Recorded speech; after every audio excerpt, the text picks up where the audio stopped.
Chapter 901. Grimm had always been the most mysterious person in the Crimson family. As the founder of the Crimson family, Grimm had the reputation of being a legendary fire wizard. He was also one of the few magi in the sorcerer world who had advanced to grade 3 before the age of 200. As for the rumors that Grimm controlled a dragon plane, Grimm had once killed a grade 3 magus with a grade 2 magus. Grimm had an ambiguous relationship with a faction leader of the Northern Witches. With so many rumors about a newly risen sorcerer, it was enough to mold him into a powerful sorcerer that was envied, admired, and revered. Such a powerful magus was naturally worthy of respect and adoration. Hence, within the Crimson family, Grimm had always been a godlike existence. However, he had always lived in seclusion and only focused on his own research and magic. He rarely interfered with the family's internal affairs. Hence, many of the newly joined Crimson Magi did not even have the chance to meet him. However, this did not stop them from admiring and revering him. In their hearts, Grimm, the leader of the Crimson family, was omnipotent and undefeatable. Therefore, when they witnessed Grimm's powerful arrival, their fighting spirit immediately erupted from the bottom of their hearts, and they began to shout and shout loudly. "Long live Lord Grimm! The leader is invincible!" In an instant, a huge wave of cheers soared into the sky, and the entire walled city was in a state of jubilation. Grimm and the grade 3 Devil had yet to fight, but the Crimson family was already certain of their victory. Their fervent aura instantly heated up the battlefield. As soon as the battle started, Grimm released his newly forged grade 3 elemental magic machine. It was the latest elemental magic machine that had a miniature magic furnace installed on it. Fighting 2 against 1, at least they had the upper hand against the grade 3 Devil. Kerburn wriggled his body impatiently, the snake-like eye stalk below him wriggling even more rapidly. The eyeball at the end of the eyeball kept opening and closing as it scanned the void around it. As the only Tier 3 Demon Lord in the Black Forest, Demon Kerburn was extremely powerful and had great control over his enemies. Out of the more than 20 rank 2 magical creatures on the battlefield, 8 of them were soul slaves who had been bewitched by Kerburn. It was a pity that in the chaotic battle just now, 2 of them had unfortunately become victims of the battle and died at the hands of this group of human magi. The rest of the grade 2 Demon Lord's lackadaisical performance infuriated Kerburn. Therefore, it had personally made its appearance and was prepared to use its formidable strength to directly crush this group of ignorant outsiders. However, it was clear that this idea would be difficult to realize. This was because a powerful fellow that even it felt a trace of fear had suddenly appeared on the battlefield, blocking its path forward. As for the other party had actually released another powerful Tier 3 existence. Kerburn's mouth twitched. He really couldn't think of any words to describe the tall mechanical puppet in front of him. A metal construct, or an elemental puppet, or a combination of both. However, before it could come to a conclusion, the tall mechanical puppet controlled by the human wizard roared and charged at it. What did it mean to shake the mountains? What did it mean to shatter the heavens and shatter the earth? As soon as the mechanical puppet attacked, Devil Kerburn deeply experienced the true meaning of the mechanical puppet. The elemental puppet's height of 2 meters was considered small among most of the metal constructs, but it still had a heavy body that weighed as much as 70 tons. When it took big strides towards Devil, every step it took left a deep pit in the dark, solid ground. The beasts and magical creatures that did not manage to escape its path in time were instantly trampled by its huge feet into a pile of blood and meat paste at the bottom of the deep pit. The flesh and blood splattered all over its feet and spilled all over its path. As for the beasts that were not trampled to death, they were shaken by the violent tremors of the ground and could not escape. As it charged towards Devil, the elemental puppet raised its right arm. The big hand that was formed from the elements suddenly disappeared, revealing a black hole in the muzzle. In the next second, a dense fire element gathered in the muzzle and condensed into a compressed fireball the size of a fist. Then, it spun rapidly in a spiral trajectory towards Idevil. In just 0.3 seconds, the fireball exploded into a dazzling fireball outside of Idevil's energy field. Although most of the powerful flame shock waves were blocked by the energy field, the remaining energy waves still pushed Idevil's meatball body further away. 510 degrees. Idevil Kirkerburn's heart skipped a beat. Idevil Kirkerburn's strange puppet could casually hit 500 degrees with a single attack. This made Kirkerburn lose confidence in today's battle for the first time. The battle that followed was just as Crockburn had predicted. From the start, he had fallen into a bitter struggle. Idevil's strength lay in its magic rays that could ignore defense. 7 or 8 eye stalks shot out magic rays of different colors and attributes at the same time. Each of them could bring extreme pain and torture to the enemy. Weakening ray, blinding ray, chaos ray, fear ray, scorching ray, freezing ray, slowing ray, all sorts of offensive abilities and debuffs were mixed together. Although each attack was not powerful, when stacked together, it could torture the enemy to the point that they wish they were dead. However, this kind of magic ray against an elemental magic machine was extremely awkward. The elemental magic machine was immune to mental debuffs. As for the insignificant offensive abilities, they could not even break through the energy field outside of Idevil's body. With a miniature magic furnace as a power source, the elemental magic machine's energy field defense was as high as 800 degrees.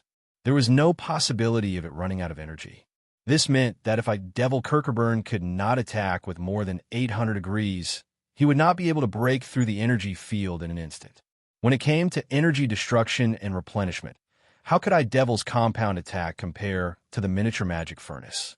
Therefore, the moment the elemental magic machine appeared, it forced the grade 3 Idevil to move around. The attacks from both sides also caused sparks and ripples to appear on each other's external shields. Unfortunately, it was obvious that the elemental magic machine's shield was stronger and its attacks were sharper. It had only been 2 rounds of battle, but Kirkerburn's heart had already turned cold. It couldn't move the other party, but the other party could strike the energy field around its body until it released pie-paw sounds and shattered it into pieces. If not for the fact that he had many eye stalks and was able to replenish his energy quickly, he would have already fled. Although Idevil had a layer of fine scales that could resist elemental and physical damage, that was his last layer of defense. Therefore, Kirkeburn did not want to use his flesh to resist the enemy's ferocious attacks unless he had no other choice. Since he could not hurt this puppet, he would just ambush its master. There was no way that the human wizard's defense was as impenetrable as this puppet's. Using the snake-shaped eye stalk as a whip, he whipped away the 2 fireballs that were flying at him. Then, he used a freezing ray to freeze the ground beneath the puppet's feet. Suddenly, Kirkburn's body trembled and he disappeared. Warning, warning. Abnormal spatial undulations detected. After analysis, it is estimated to be a precise teleportation spell.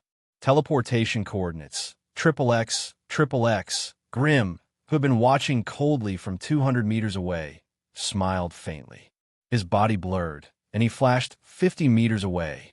As soon as he left, 3 eye stalks that were more than 10 meters long whizzed past where he was standing.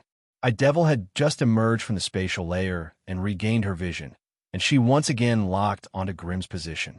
3 of the 8 eye stalks under her body shot out ice rays, doing their best to delay the elemental magic machine's charge. The other 5 turned their cannons and attacked Grim in a frenzy. While it was attacking Grim, it was also in the middle of Grim's burning domain. The fire elemental energy gathered in the air and turned into terrifying magical flames, burning the energy field around its body and making it crackle. Although 200 degrees of fire damage wasn't high, it was continuous magic damage. Even with Kirkburn's powerful strength, he felt a heavy pressure bearing down on him. If he could end the battle quickly, this little bit of fire damage would not be a problem. However, if the battle dragged on for too long, 200 degrees of fire damage per second was not to be underestimated. Grim was not in a hurry to regroup with the elemental magic machine. Instead, he focused and began his first battle after reaching grade 3. At this moment, Grim had condensed a flaming armor around his body, wrapping his entire body within it. At that moment, he did not look like a wizard. Instead, he looked like a powerful flame warrior.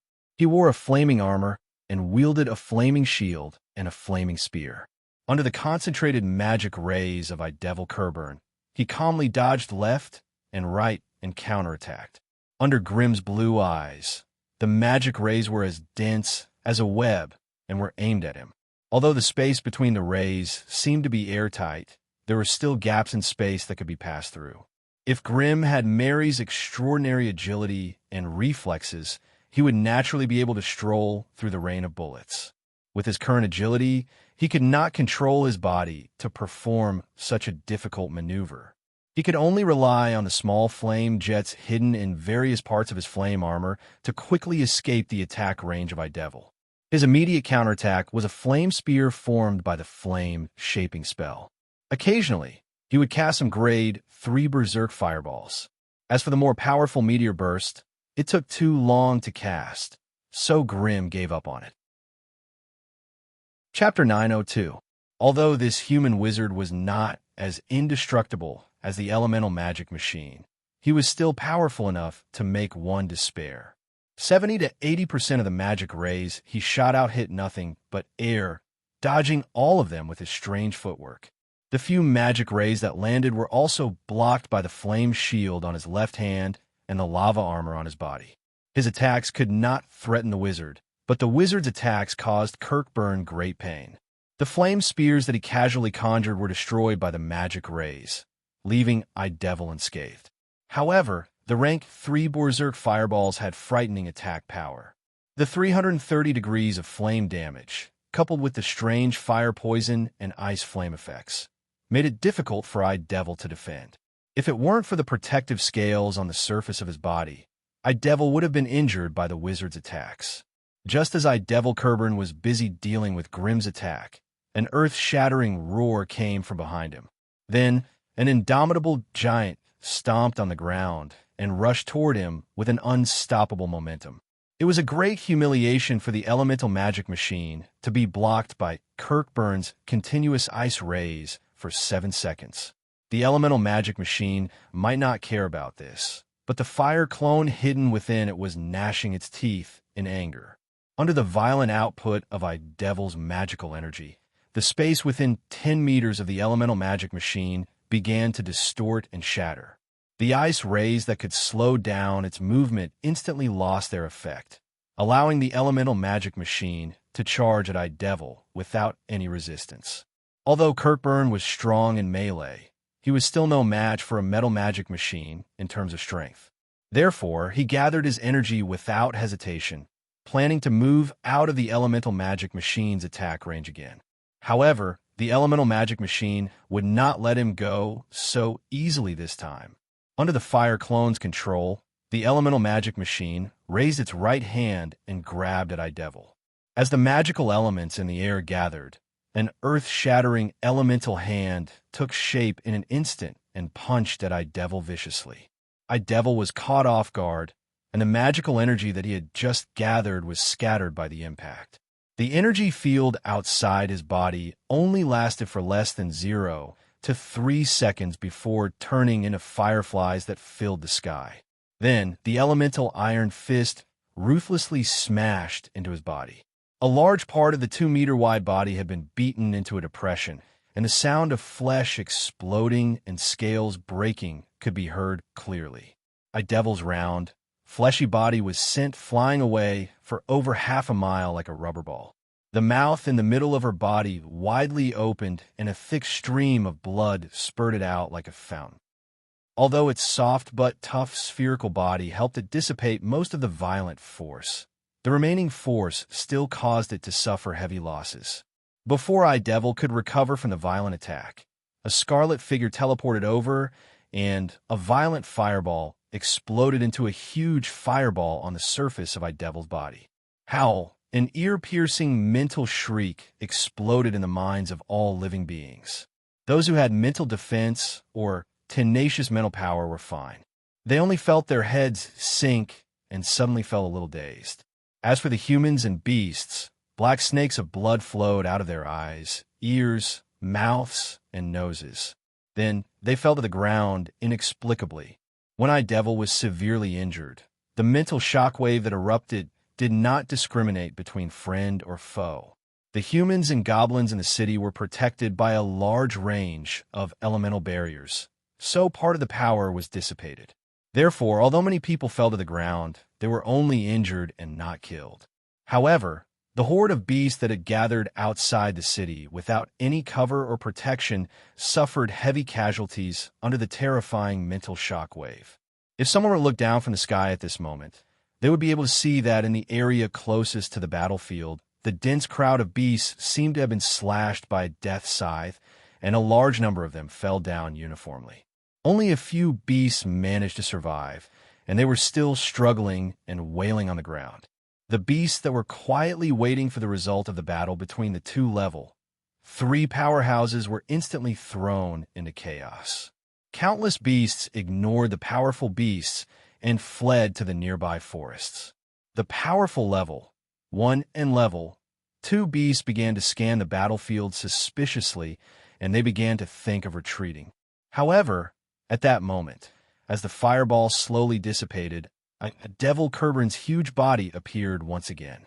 Using the anti-gravity barrier that was unique to its body, a devil Kerberon managed to hover 30 meters above the ground. However, compared to its ferocious and domineering appearance when it first appeared, it was now in an extremely miserable state. The right side of the meatball's body had caved in by half a meter. The sharp fangs in the middle of its body had been knocked out, and the remaining teeth were covered in blood and shredded flesh. Usually, these shredded flesh came from its enemies, but today they came from its own body. The injuries on its body were nothing. What made Devil Kerberon's heart ache the most was the single eye in the middle of its body. There were fine cracks on the glass-like pupil. It seemed that if he used a little more strength, the eye would immediately disintegrate. The brown scales on the surface of its body were also densely covered in charred marks from being scorched by fire and smoke. Where the scales had fallen off, the exposed flesh had already been burnt to a crisp. As Devil's muscles squirmed, the burnt flesh peeled off layer by layer. When the wind blew, it turned into dazzling ashes. Tragic, 3 consecutive tragedies. At that moment, Devil Kerberon gave off the feeling that he was at the end of his rope. It cannot be any more tragic. After seeing the situation on the battlefield, the level 1 and level 2 beasts did not hesitate to turn around and flee. Only the 6th-rank 2 demon lords that were under Kerberon's mental control roared as they charged towards the human magus that was hovering in the sky. The enemy has lost. We can't let them escape like this. The magi that belonged to the Crimson family immediately became spirited. One by one, they rushed out of the stronghold and used all sorts of strange techniques to chase after the beasts that were escaping. Devil Kerberon did not hesitate either. He withstood the violent attacks of Grimm and the elemental equipment and escaped from Dofflin Basin, coughing up blood. Although Grimm and the elemental magic equipment could easily suppress Devil in terms of combat power, it was still not enough to make her stay. If Mary could advance to level 3 with her extraordinary agility, she might be able to make Devil stay. As for Grimm and the elemental equipment, one's fire spells were powerful, while the other was good at breaking through defenses. However, they did not have an advantage in terms of speed. Hence, he had no choice but to deal a heavy blow to the beholder and watch as the Tier 3 beholder fled into the dark forest. With its injuries, it would take at least 3 to 5 years to fully recover. Hence, the Crimson family would not have to worry about this unlucky Devil Kerberon for the next 3 to 5 years. The beasts and ferocious birds that had been chased by the Crimson family began to flee as well. The Crimson sorcerers chased after them for a while. When they were sure that the beasts would not turn back, they returned to Doffland Basin. The Grade 1 sorcerers and acolytes were sent out to exterminate the remaining monsters in the nearby forest. The remaining citizens and goblins were sent out to search for the surviving beasts and monsters on the devastated battlefield. The towns near the White Tower lacked food for the winter. The flesh of the beasts and monsters was a great supplement for normal people. As long as they removed the poisonous glands and the terrifying enchanted organs, the citizens would become stronger with the nourishment of the flesh. Moreover, the proportion of people who fed on the flesh and blood of magical beasts for a long period of time was 10 times higher than that of a normal person. This was a well-known fact in the sorcerer world. However, most sorcerer families did not have the power to provide the flesh of monsters to the normal citizens in their territory. The citizens near the White Tower were just in time for the expansion of their family's territory, which allowed them to obtain large amounts of beast and monster flesh for a long time. Moreover, other sorcerer families would not be willing to arm their own citizens with magic ray guns and goblin muskets. This also made it so that only acolytes or official magi were able to hunt magical beasts. However, these esteemed fellows would never provide meat for ordinary citizens. Therefore, the Crimson family had the support of the Goblin Plane and gathered a large amount of goblin equipment. That was why they were able to increase the basic benefits of the normal citizens. The Crimson family had slaughtered a large number of beasts and monsters during the Beast Wave. The remaining ones escaped into the deeper parts of the Dark Forest. This meant that the 200-square-kilometer Dark Forest to the northeast of the White Tower was no longer as dangerous and terrifying. Many minerals and plants in the area could be developed in greater detail. In order to achieve this, the Crimson family had to recruit more citizens and free citizens from the outside world. Therefore, after Grimm returned to the White Tower, he had a simple discussion with Merrill and approved the goblins to send a large engineering team to the Doffland Basin. They would demolish the walled city there and rebuild it. This would create a stronger and safer outpost for the Crimson family. When the time came, they only needed to station some sorcerers and acolytes there with some metal magic equipment to defend against the monsters in the depths of the Dark Forest. This way, the wide area between the Doffland Basin and the White Tower would become a safe inner line. It was enough for the normal citizens to move around freely and farm. As for the monster lords that escaped far away, the Crimson family did not let their guard down. They sent many elite quasi-wizard teams to investigate their whereabouts. The Grade 3 Beholder was the main focus of the investigation. Chapter 903. Goblin Plain, Floating Mech City. It was still the same goblin laboratory beneath the wizard tower. Most of the scaffolding around the gigantic golem construct had been removed, leaving only 1 or 2 ladders for the goblins to use. The exterior of the golem dragon had been completed, and all that was left was the interior of the gigantic golem construct. The large magic furnace that occupied an area of 20 square meters had been placed in a suitable position the day before. Now, a large group of goblin technicians were gathered in the complicated and narrow metal passageway of the golem dragon, hammering and hammering away, making the final preparations for the test operation of the energy circulation system. Even a normal magic furnace would not be able to operate such a gigantic golem dragon. Only the large magic furnace array could do it. Near the core cabin, the large magic furnace would be able to produce a shocking amount of magical energy in an instant. This was a huge test and burden for the magical alloy that carried the energy. If any of the pipes could not withstand the magical energy and ruptured, the violent magical energy would spill into the narrow and closed metal passageway, killing any goblins who were not wearing special protective clothing. Therefore, after the large magic furnace was in place, the goblins had to conduct a large number of tests and actual combat exercises to find out all the unknown dangers. Attention, attention! The 116th loading test of the Golem Dragon's energy circulation system is about to begin. All unrelated goblins, please evacuate the danger zone. All unrelated goblins, please evacuate the danger zone. The hoarse and slightly excited voice of the old goblin, Gonga, came from a special loudspeaker. Hearing this warning that kept repeating itself, a few goblin engineers and technicians hurriedly got out of the golem dragon and took the elevator to evacuate the golem dragon. After shouting 3 times and confirming that the unrelated goblins had left, the old goblin picked up the walkie-talkie and gave the order to the goblins who were waiting in the core cabin. Prepare for the 116th energy loading test. Attention! The initial loading intensity is 3%. Every time you receive my order, the loading intensity will increase by 3%. Do not exceed this energy limit. Understood? Understood. The goblin technician of the core cabin, Ganga, is ready. Long live the goblins. The golem dragon is invincible. A goblin technician's fanatical roar and oath came from the walkie-talkie. It couldn't be helped. If there was a leak in the energy conduit, the magic contamination and radiation would be the most severe. After hundreds of tests, dozens of gnomes had died there. Those that didn't die were also contaminated by the energy and turned into monsters that couldn't be identified.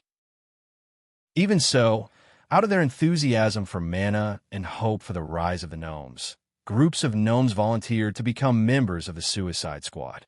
Following old Goblin Gonga's order, a young goblin in a strange isolation suit connected the pipeline in the core energy cabin with a face full of fanaticism. He then slowly pushed the energy valve to the 3-degree mark. A small crack opened up in the energy conduit made out of a special magical alloy.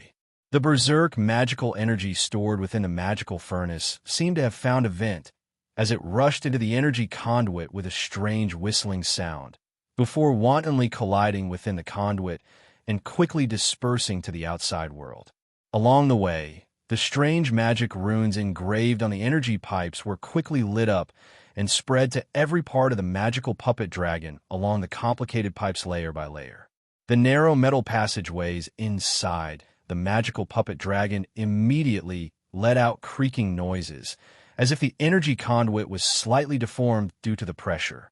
At the same time, the various monitoring points inside the puppet dragon quickly reported the situation to their superiors. Monitoring point Jawaiandro 37 has detected energy signals. All equipment is operating normally. Monitoring point LV has started operating. All equipment is operating normally. Distributed energy storage center number 5 has started operating. Status monitoring continues. Cannon turret number 97 has started charging. Everything is operating normally. Of course, it was impossible for such a huge magical puppet dragon to be flawless. As old Goblin Gonga and the senior engineers waited anxiously, some urgent calls came from the walkie-talkie. Calling HQ. Monitoring point 129 has detected a slight energy leak. The rescue team has started emergency repairs, requesting to cut off the upper-level energy circuit. After such a long period of exploration and practice, old Goblin Gonga had already memorized the thousands of energy conduit diagrams and energy monitoring points inside the magical puppet dragon. According to the location of the energy leak, he immediately ordered the guardian goblins near the energy conduit to shut down the circuit. Soon, the energy leak was controlled, and the goblins suffered minimal losses. 3% of the energy supply quickly flowed through all the conduits and branches of the magical puppet dragon, and also activated some basic runic spell formations. From the outside, the huge brown magical puppet dragon seemed to have gained life and became much livelier than before. However, 3% of the energy was obviously not enough to drive such a huge magical puppet dragon. Therefore, after stabilizing the internal situation, old Goblin Gonga immediately ordered the Gakamu technician to increase the output. Soon, the energy valve was pushed from 3% to 6%. The whistling magical energy rampaged in the metal conduit, and most of it was transmitted along the conduit, while a small portion was absorbed by the magical alloy, making the metal body of the magical puppet dragon swell and fill up. The metal conduit that was soaked in magical energy was like soil that was filled with water, and had a property that could resist the corrosion of magical energy. Therefore, as the energy valve was pushed higher, the huge magical puppet dragon that was 100 meters tall and 300 meters long from head to tail finally came to life. The violent magical energy that flowed throughout its body formed a strange energy resonance effect, filling all the metal body and construct parts with a violent and orderly energy field. Part of the energy field even dispersed outside the magical puppet dragon, forming a barrier that was similar to an energy field. Most of the goblins scratched their heads in confusion at such a strange change. Only the wizards that were stationed here had a look of ecstasy on their faces after examining the magical puppet dragon with their spells. Anti-magic field. It was a variant of a high-grade energy field that could effectively isolate or weaken the strength of magical energy and could also destroy incomplete spell structures. This meant that the successfully built magical puppet dragon would have an additional layer of anti-magic barrier, and it would be extremely difficult for enemies to destroy it with magical energy. The most effective way to deal with the magical puppet dragon was through physical attacks. However, how could a 100-meter tall, 300-meter long, all-metal magical puppet dragon be afraid of physical attacks? That was the coldest joke in the world. When they thought about how the enemies could not harm the magical puppet dragon with spells, but the magical puppet dragon could use the magic cannons that covered its body to bombard the enemies. That was such a delightful thing to do. Although this Grade 4 magical puppet dragon might not be useful against those old Grade 4 fellows, it would have an indescribable advantage against the immobile family encampments or fixed wizard towers. With the protection of the Grade 4 magical puppet dragon, the Crimson family would have the ability to bargain with those Grade 4 wizards. Night fell. The Wind Wizard Desala, who had watched the whole process of the Grade 4 magical puppet dragon as the wizard station in the Goblin Plain, immediately submitted a detailed and comprehensive report to the family headquarters, summarizing the magical puppet dragon's basic strength and various battle data. At the end of the report, he secretly submitted a report titled The Evolution Possibility of Demonized Goblins.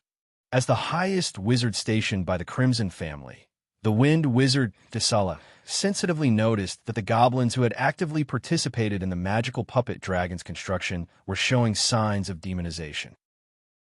Their bodies had become stronger and more powerful, and their temperaments had become more fanatical and violent. However, their bodies had a certain degree of compatibility with the violent magical energy that gushed out of the magic furnace. Of course, the changes were not obvious and were very slight. Only wizards at Desala's level would be able to notice it. However, with the activation of the magical puppet dragon, the goblin engineers and technicians who had been accompanying it for a long time might be contaminated by the overabundance of magical energy and mutate to a certain degree.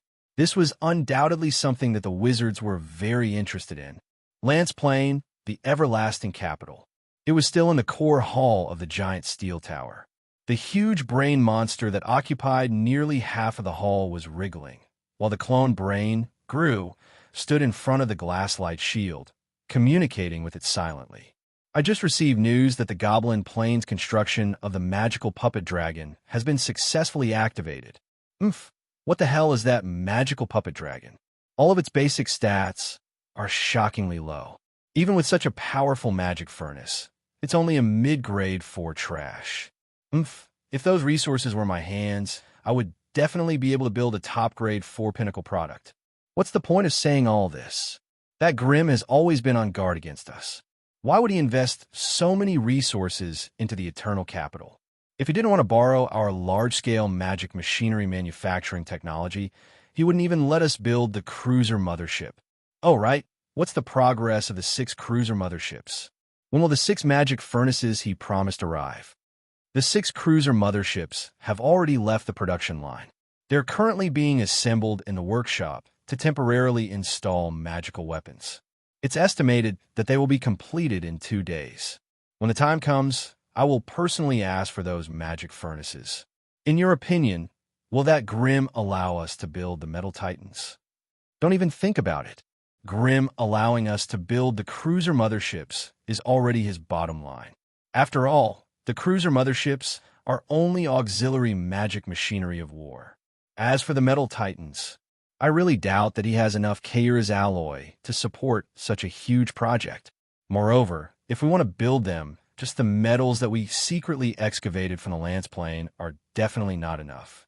Do you think that he will allocate a large amount of magic alloy from the Goblin Plain for us? Cough. Chapter 904. As the helmsman of the Crimson family, even with Grimm's laziness, he had to spend a lot of time dealing with the reports from various places.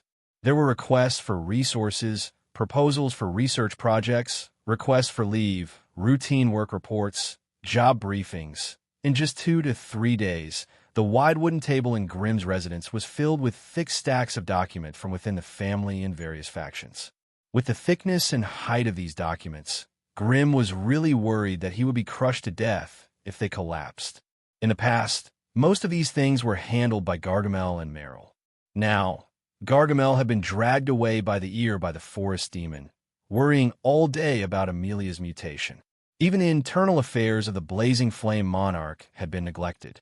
Meryl seemed to feel the immense pressure from within the family, dissatisfied that she was still a rank 1 intermediate magus even after advancing for decades. She had actually thrown the family's affairs to Grimm these days, running off to train in the Dark Forest. Once these two subordinates let go, Grimm would have to suffer a lot. If not for the Chip's help, he only needed to copy the Chip's words on a parchment like a rubber stamp before stamping it with his personal seal. Perhaps the hard work of the past 10 days would have driven him crazy. Fortunately, before Meryl left, she left Winlier, an excellent advisor, behind, so Grimm did not really go crazy. News of the successful activation of the rank for Magus Golden Dragon was undoubtedly of the utmost importance, so Winlier immediately sent it to Grimm. After carefully reading the report submitted by the Wind Wizard, Sella, Grimm could not help but narrow his eyes as he pondered. The appearance of this rank for Magus Golden Dragon was perfect, filling a fatal flaw in the Crimson family's lack of top-notch combat power. However, how to use it obviously required a high level of political and strategic thinking. Apart from that, the Brain Monster of Lance had also submitted a report urging for the 6 magic furnaces to be completed. Although Grimm had already made an agreement with the Brain Monster, he still needed to consider how and when to carry it out. This Brain Monster was not trustworthy.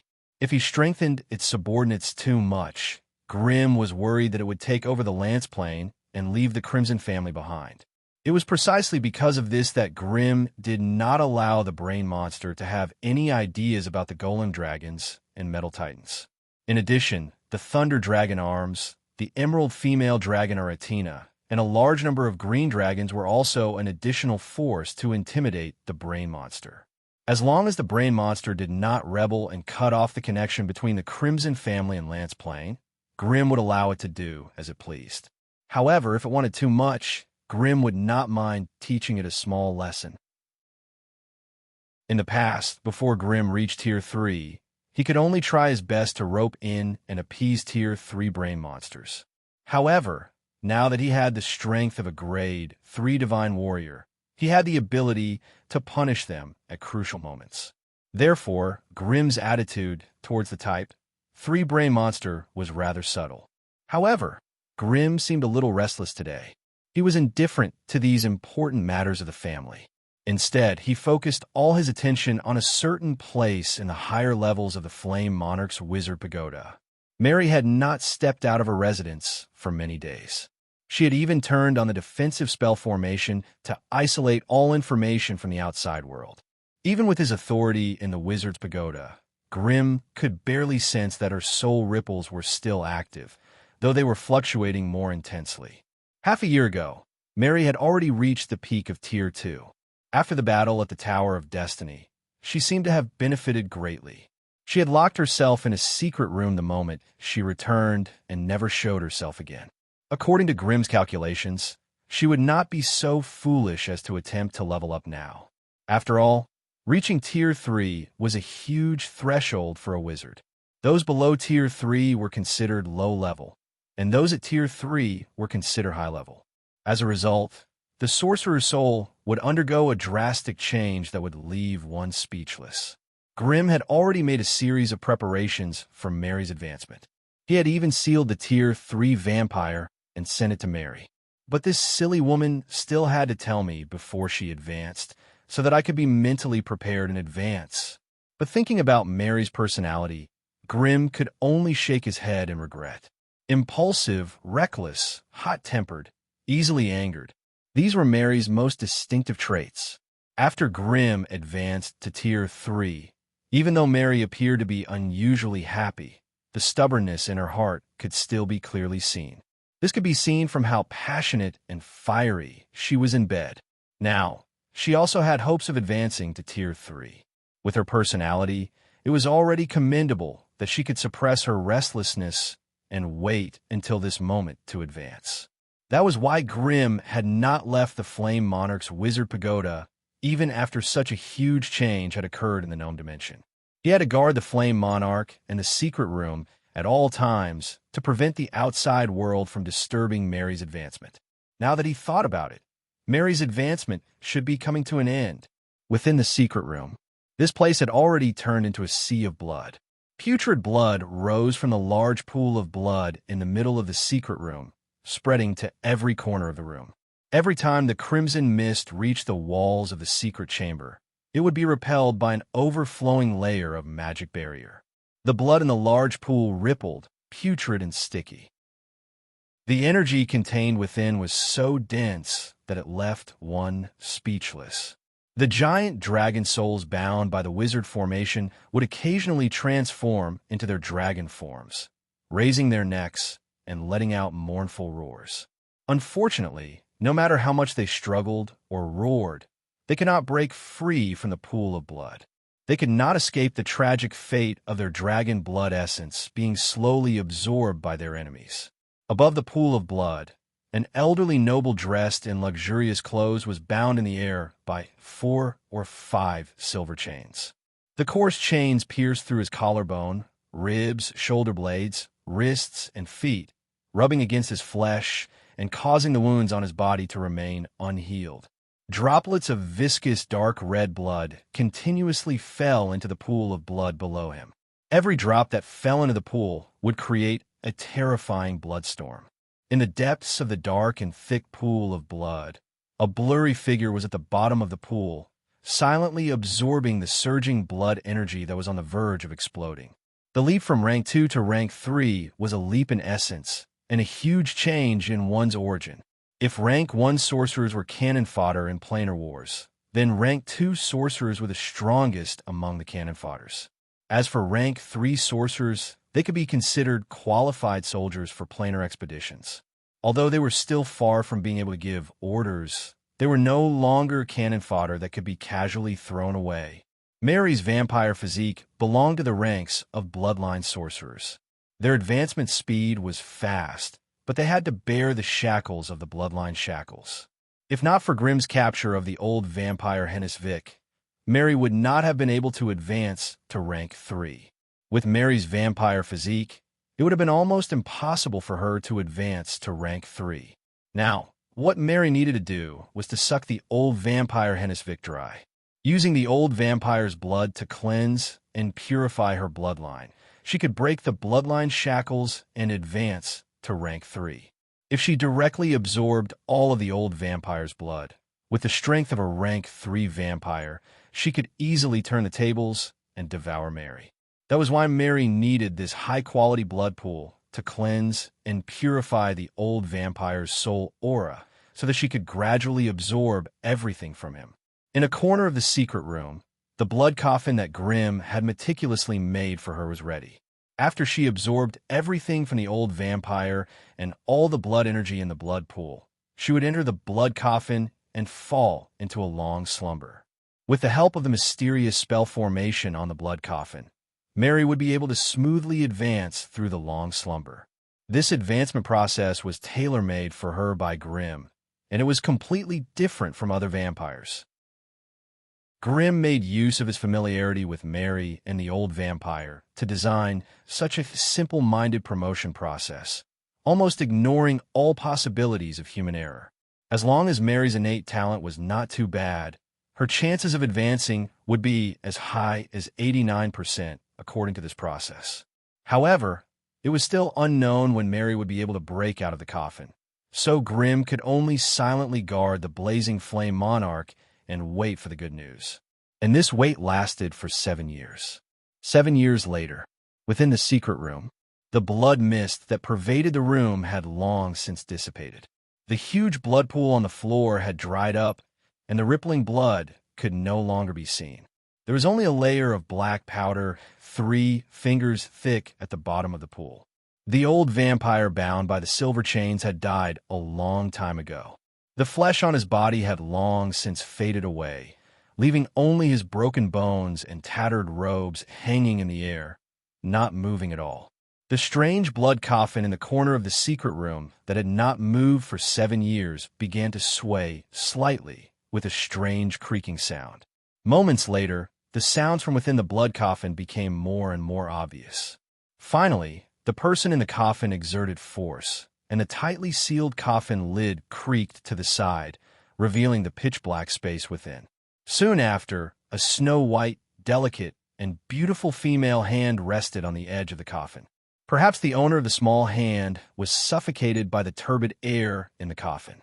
With a wave of anger, the owner of the small hand swung the coffin cover that weighed half a ton. The coffin cover flew out with a tremendous force and smashed heavily against the opposite wall. The naked Mary supported her head as she sat up in the blood coffin and could not help but let out a series of curses. Who am I? Why am I here? Where's this place? Soon after, memories and emotions flooded her limbs and bones like a tide, allowing her to regain her sense of self. Chapter 905. Just as Mary's beautiful ruby-like eyes turned from confusion to clarity, a lazy and magnetic male voice suddenly rang in her ears. You've successfully advanced? Come out and meet me. It was Grim. Hearing this familiar voice, the corners of Mary's mouth curled up, revealing a strange smile that was difficult to understand. In the next second, the blood-red energy left her body and quickly condensed into a set of exquisite half-body leather armor, an exquisite armor skirt, and a pair of red leather boots. After advancing to level 3, this kind of simple material transformation had become a small trick.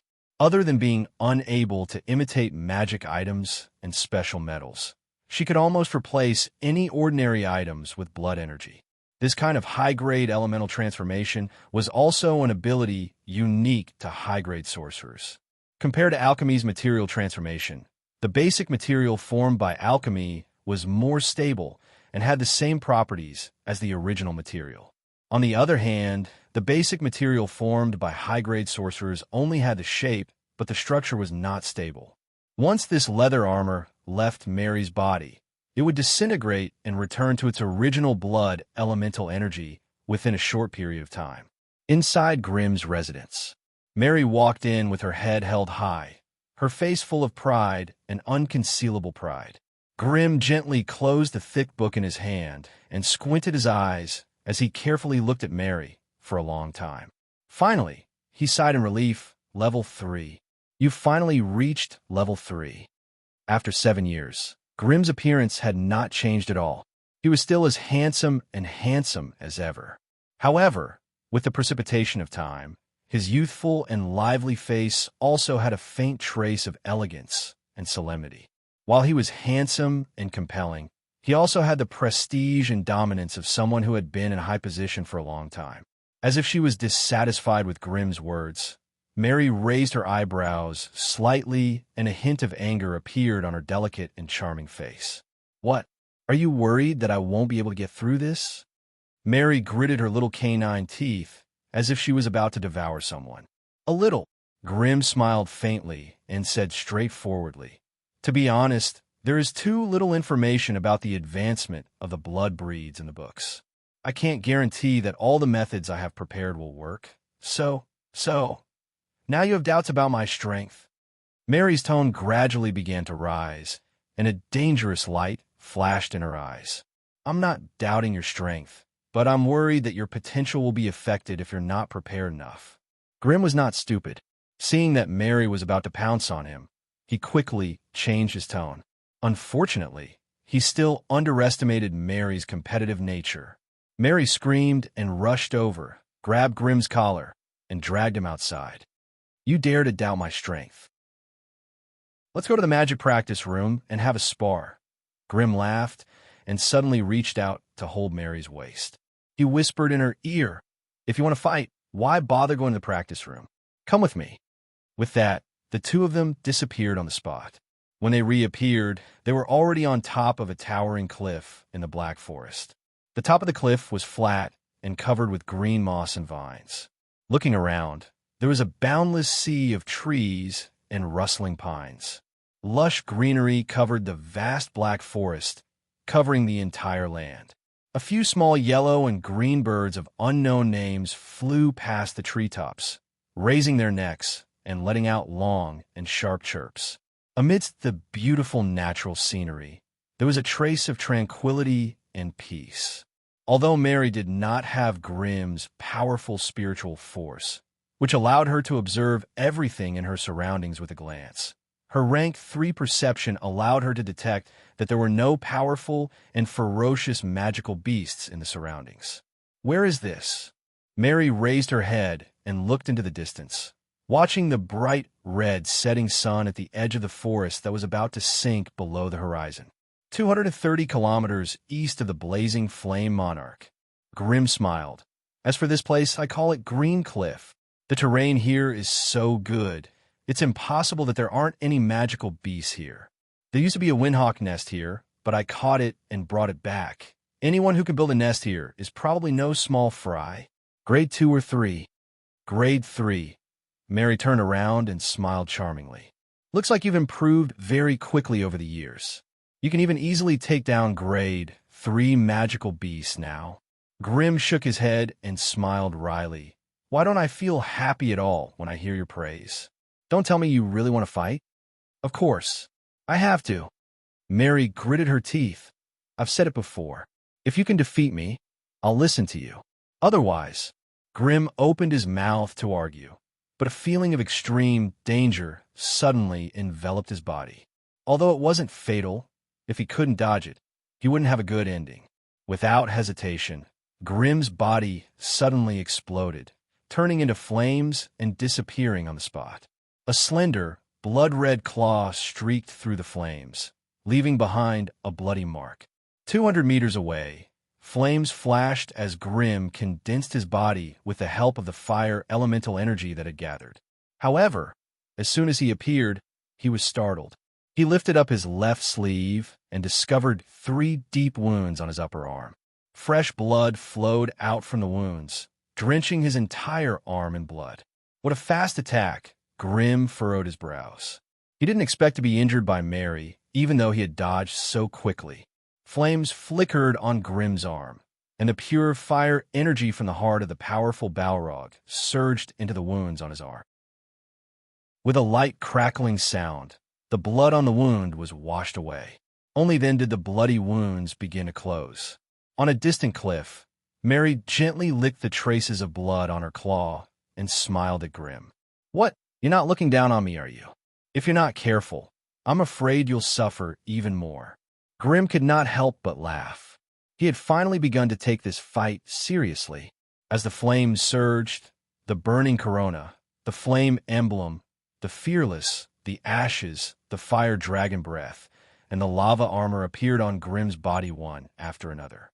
Powerful magical equipment with strange shapes and glowing magical power appeared one after another. However, before Grimm could finish his preparations, Mary's figure flashed and instantly turned into a bloody shadow, disappearing into the air. Actually, the bloody shadow did not disappear. It was just that her speed was too fast for most magi to see.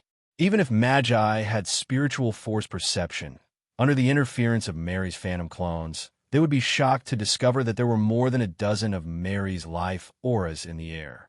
With their spiritual force perception, it would be difficult for them to differentiate Mary's real body from the dozen phantoms. Of course, Grimm was not an ordinary magus. With the help of the AI chip's perception, the dozen Mary phantoms around him were replaced by red dots. Although the strength of these red dots was similar, there was still a slight difference. Other magi would not be able to tell the difference in a split second, not even Grimm. However, the AI chip could. In Grimm's mind, the AI Chip combined with his infernal domain to form a perceptual space.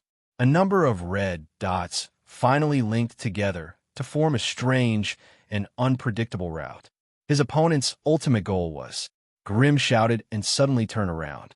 He pushed out with both hands, and a flaming shield formed in an instant, which he quickly pushed outwards. A muffled sound rang out. A slender, fair hand of a girl pierced through the flaming shield and grabbed at Grim's waist from afar. If it wasn't for the flame shield blocking her path, Grim might not have noticed Mary's approach until he was injured. But now, with the help of the lava armor's flamethrower engine, Grim dodged Mary's attack by a hair's breadth. The flaming shield he pushed out would hit Mary's body, giving her a small punishment. It had to be said that Mary, who had advanced to rank 3, had a breakthrough in her speed. Even though her attack had missed, she still had the strength to pull out her right hand and destroy the flaming shield. She then quickly moved away from her original position before the flames exploded. The trap that Grim had painstakingly set up for her did not harm her at all. "AI Chip, what's going on? Why did I make a mistake?" Grim asked the AI Chip as he moved quickly above the forest. Beep. Basic data collection error. The attack just now was designed according to Mary's attributes. There is a discrepancy with the current target's data. Begin collecting the target's basic data immediately and correct any errors. Beep. Collecting the target's basic data. Estimated time, 27 seconds. 27 seconds? This period of time was neither long nor short, but it was long enough when facing an ultra-agility sorcerer. Grim roared, and a faint red burning domain shot out from his body, enveloping the surrounding void. Immediately after, the lava shield and flame shield popped out one after another and began to revolve rapidly around his body. Asterisk crack. Asterisk a crimson shadow charged into the burning domain, piercing through 5 of the Inferno armor in one go. Only then did it quickly leave the burning domain, disappearing into the darkening void once more. Due to the opponent's speed, although Grim was able to predict her attack trajectory, he was still able to dodge the 2 fireballs that he shot out. Grim's fire dragon's breath chased after her afterimage all the way to the outside of the burning domain. Apart from destroying a bunch of afterimages, it could not even touch the hem of her clothes. However, she was not completely unscathed. Chapter 906. She was still at the top of the cliff. Mary's tall and slender body was once again revealed. However, compared to her calm and unruffled demeanor last time, she was also battered and exhausted at this moment. Her right hand that had pierced through Grim's shield had been charred black, and her delicate body and crimson armor were covered in burn marks. Although the marks only stayed on her body for 3 to 5 minutes before disappearing with a wave of blood energy, Mary's pretty little face still showed an angry expression. "Damn burning domain," Mary said fiercely. If not for the burning field, Grim would not have been able to hit Mary with his sight or spirit lock spells. Moreover, those powerful area of effect spells would take a long time to chant, and it would give Mary a chance to launch a sneak attack. Therefore, with Mary's speed exceeding the limits of her mental perception, as long as she did not run into Grim's defensive spells, Grim would not be able to hurt her. Unfortunately, all of this was ruined by the damned burning domain. As long as the burning domain existed, Mary would not be able to defeat Grim without suffering any damage. As long as she stepped into Grim's burning domain, Mary would have to gather her blood energy to resist the burning domain. Once she sensed that her blood energy was about to be burned through by the burning domain, she would have to give up no matter how good an opportunity to attack. She would retreat and let her blood energy slowly recover before attacking again. This gave Grim a chance to catch his breath and repair his energy shield.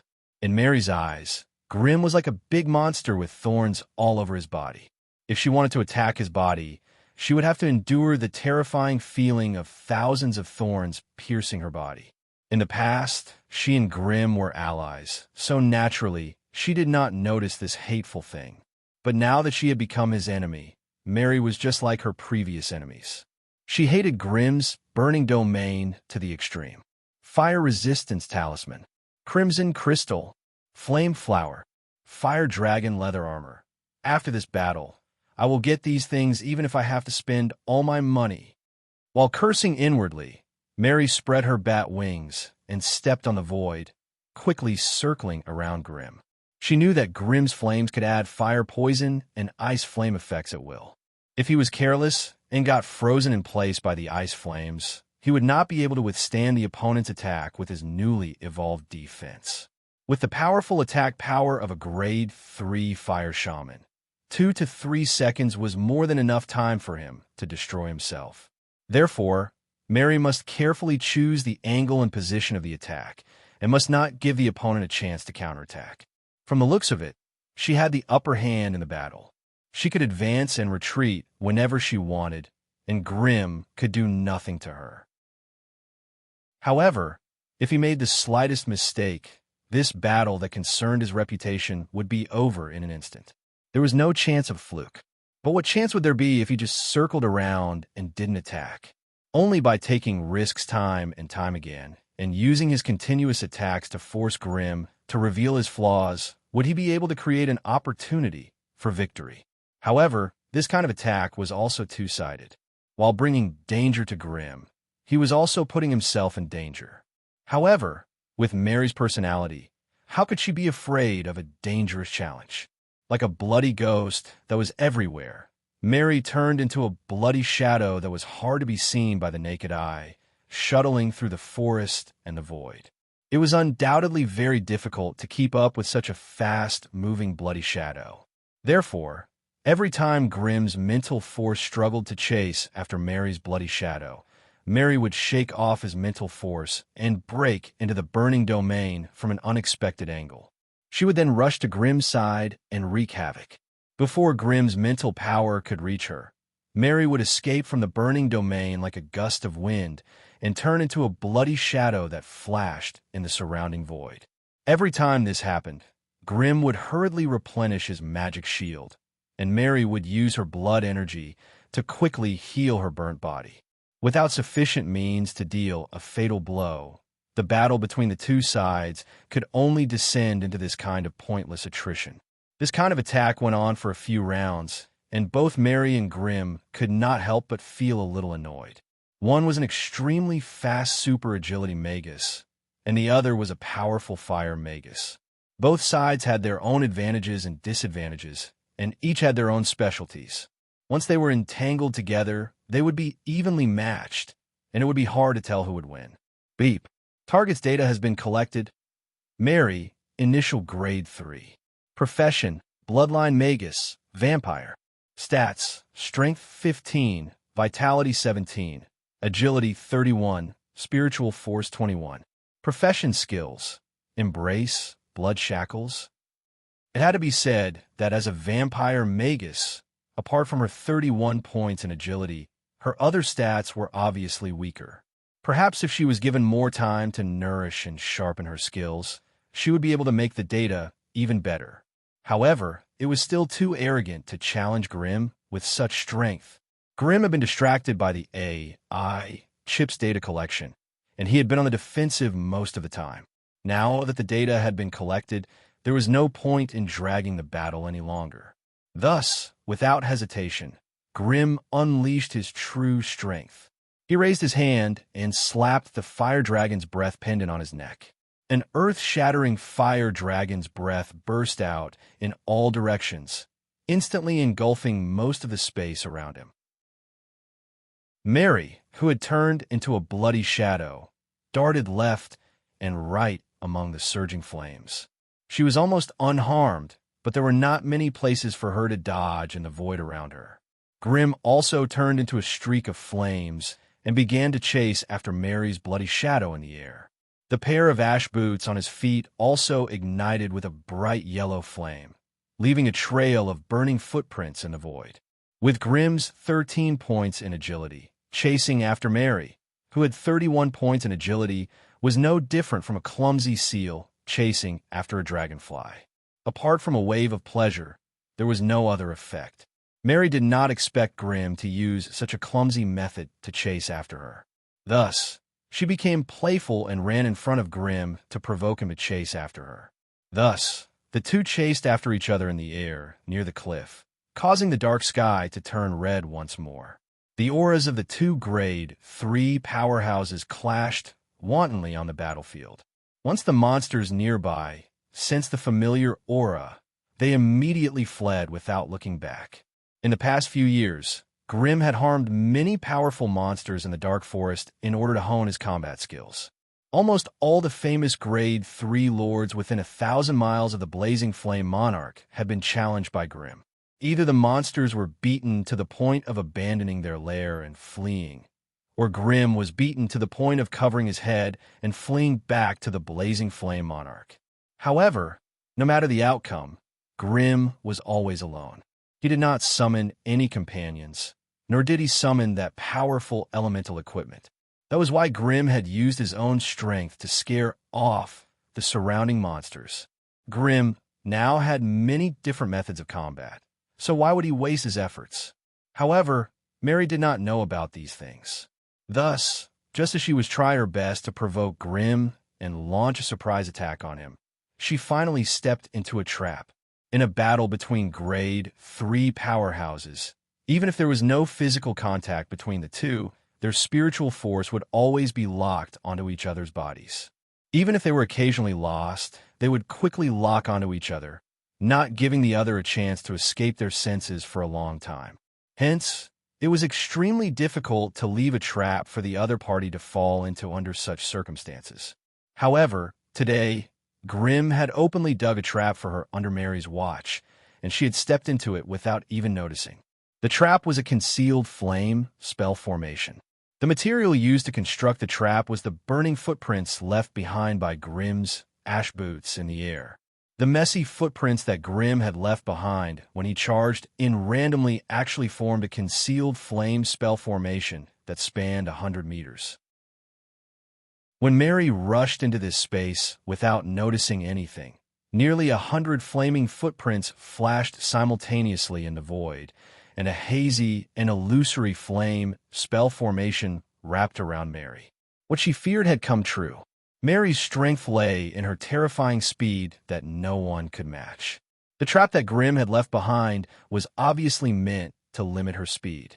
As the flames soared into the sky, the spell formation appeared, and a wave of icy flames suddenly wrapped around Mary's body, intending to freeze her within. Mary's face immediately turned deathly pale. If she was really trapped by the ice flames, this battle would undoubtedly end with her defeat. This was something that the proud and arrogant Mary could not accept. In that split second, Mary shrieked, and her body suddenly lit up with a silver radiance. In an instant, she broke free of the ice flame spell formation and appeared a few hundred meters away. Grim, who was hot on her heels, widened his eyes in disbelief. What was going on? How did Mary break free from the ice flame trap? Grim could not see clearly with his naked eye, nor could his spiritual sense chase after her. However, the AI chip's recording function captured everything clearly. Through the AI chip's recording, Grim could clearly see that the moment Mary shrieked, the entire battlefield seemed to have stopped, allowing her to step on the ice flames and escape the trap. Time freeze. If Mary's speed reached its peak, she could actually achieve the effect of freezing time. Chapter 907. Time freeze, also known as time stop, was definitely a high-grade spell. However, with Mary's talent as a vampire wizard, there was no way she could master such a high-grade space-time spell. That was why Grim soon realized his mistake after he exclaimed in surprise. This was not a true time freeze, but a strange witchcraft with a similar effect to time freeze. When Mary began to burn her spiritual force to forcibly increase her speed, her reflexes, thinking speed, and personal speed had already surpassed a certain threshold, allowing her to obtain this strange effect. However, this spell seemed to consume a lot of spiritual force. Mary had used up almost half of her spiritual force just to break free from Grim's ice flame trap. If not for the increase in her spiritual force after reaching grade 3, she would have exhausted all her spiritual force and fallen into a coma. Can you control this state? Grim could not help but ask in a low voice. It's very difficult. Mary's spiritual force burned by half in an instant, and she immediately became exhausted. She even answered Grim's question listlessly. Once I enter that state, I can clearly feel the world around me suddenly slow down and become abnormally slow. And my spiritual force is also burning very fast. What about your control over your body? Grim directly pointed out the crux of the problem. If Mary entered this state, her speed would surpass the senses and thoughts of other wizards. At that moment, she would be invincible if she could move freely. Therefore, the key was still the degree of control Mary had over her body under the supersensitivity state. Mary thought for a moment and slowly shook her head. It's very difficult. At that moment, the entire world became still. Even the air seemed to have frozen. If I want to move freely in that state, I have to expend hundreds of times more energy than normal. It's very taxing on my stamina. You're using your agility, burning your spiritual force, and exhausting your stamina. It seems that if you want to control this state properly, you'll need to focus on these 3 aspects in the future. Why do I need so much stamina? I'm an assassin with agility. Mary looked depressed. What do you know? Your state of super speed is a good attack method. It's only because your agility, spirit, and physique are not up to standard that you're in this state. If you can improve these 3 attributes, it will be much easier for you to control your hypersensitivity state. At the very least, it wouldn't be like today, where escaping from a trap consumed half of your strength. If I really had that ability, I'd carve my name on your chest. Mary was clearly disappointed that she couldn't suppress Grim even after reaching Tier 3. That depends on whether you can break through my defensive spell in such a short time. If you really have that kind of ability, I will definitely raise both my hands and admit defeat. Ouch. Seeing that Mary had lost interest in the battle, Grim slowly retracted his burning domain and flame shields. As soon as the layers of fire magic disappeared, Mary instantly appeared by his side. She pinched his waist with her slender fingers and twisted it left and right. Grim sucked in a breath of cold air.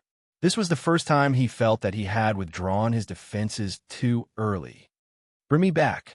I haven't bathed in a long time, and I feel like my body is starting to stink. Just as Grim was grimacing in pain, Mary suddenly released her fingers and whispered into his ear. All right, go back and take a bath. Grim's face immediately lit up. In the next second, flames soared into the sky, and the 2 figures disappeared.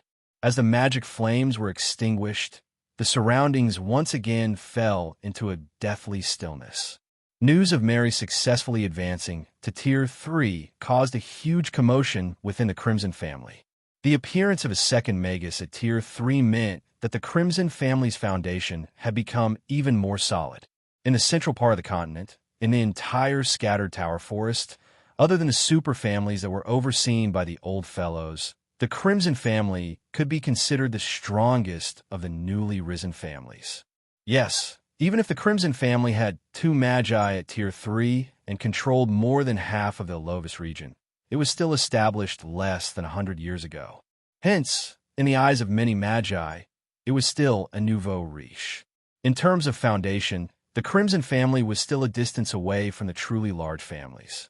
No matter how tyrannical and unstoppable they were at the moment, if they provoked a Tier 4 Magus, they would fall apart at any moment. In the Magus world, if a family did not have a Tier 4 Magus to oversee it, or if they could not find a Tier 4 Magus to back them up, it would be impossible for them to become a powerhouse or an overlord of a region. In this world, the ones who truly had the right to speak were the powerful Tier 4 sorcerers. Not long after Mary leveled up, she naturally received an invitation to join the Freedom Wind organization. According to Grimm's understanding, there were only 3 people in the Crimson family who had received an invitation from Freedom Wind: Grimm, Mary, and Bliss. As for Dragonman Zacha, Gnome Tigul, and the Blood Knights and Blood Elves under Mary, Although they were all Tier 2, they had not received an invitation from Freedom Wind. From this, it could be seen that Freedom Wind strictly followed some ancient rules. They mainly recruited magi from the central part of the continent, and they rejected outsiders. Mary had not gone out for 7 years, so she was somewhat unfamiliar with the internal affairs and developments of the family. After learning about it these days, she was surprised to find that the Crimson family's development was abnormally huge. The current Crimson family was clearly divided into 4 distinct family forces: the vampire branch, the gnome faction, the brain monster group, and the local magi. In terms of strength, the vampire team, led by Mary, was undoubtedly the strongest. They made up more than half of the Crimson family's Tier 2 powerhouses. Now that Mary had advanced to Tier 3, the strength of the vampire team would also increase, and they would become even more eye-catching. However, in terms of the number of members, scale of development, and degree of infiltration, the other family forces could not compare to the gnome faction. Especially in recent years, with the support of the gnome nobles and tycoons, the number of magi who were born as goblins had increased significantly. So far, there were 5 goblins in the Crimson family who had advanced to magic machinist, and 3 alchemists. Their strength might be average, but together, they were a force that could not be underestimated. Moreover, they had the support of the goblin war god Tickhole and the goblin great sage Cabby. They had quite a bit of influence within the Crimson family.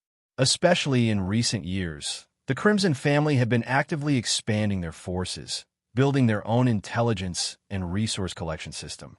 The goblin merchants and tycoons scattered all over the continent had provided a lot of support for this. Therefore, the higher-ups of the Crimson family had intentionally promoted a portion of the goblins into the core of the family. This was also the key to the rapid development of the goblin faction. The other major force within the family was naturally the brain monster group, led by the level 3 brain monster, Gazruvi. Their main area of activity was in the Lance dimension, and the Eternal Capital was also their main area of activity. With the protection of tens of thousands of magic machinery army and the indestructible Eternal Capital as their headquarters, although the Brain Monster Group's strength was not revealed, it was enough to crush the other forces within the family. All these years, Grimm and the Crimson family had also put in a lot of effort to win over the Brain Monster Group. However, their efforts were not in vain. This free, undisciplined, and astonishingly ambitious level 3 brain monster did not monopolize the Lance dimension. He still opened the Eternal Capital to the Crimson family. From a certain perspective, the Brain Monster Group was not 100% part of the Crimson family's internal forces. They were more like a neutral force that leaned towards the Crimson family.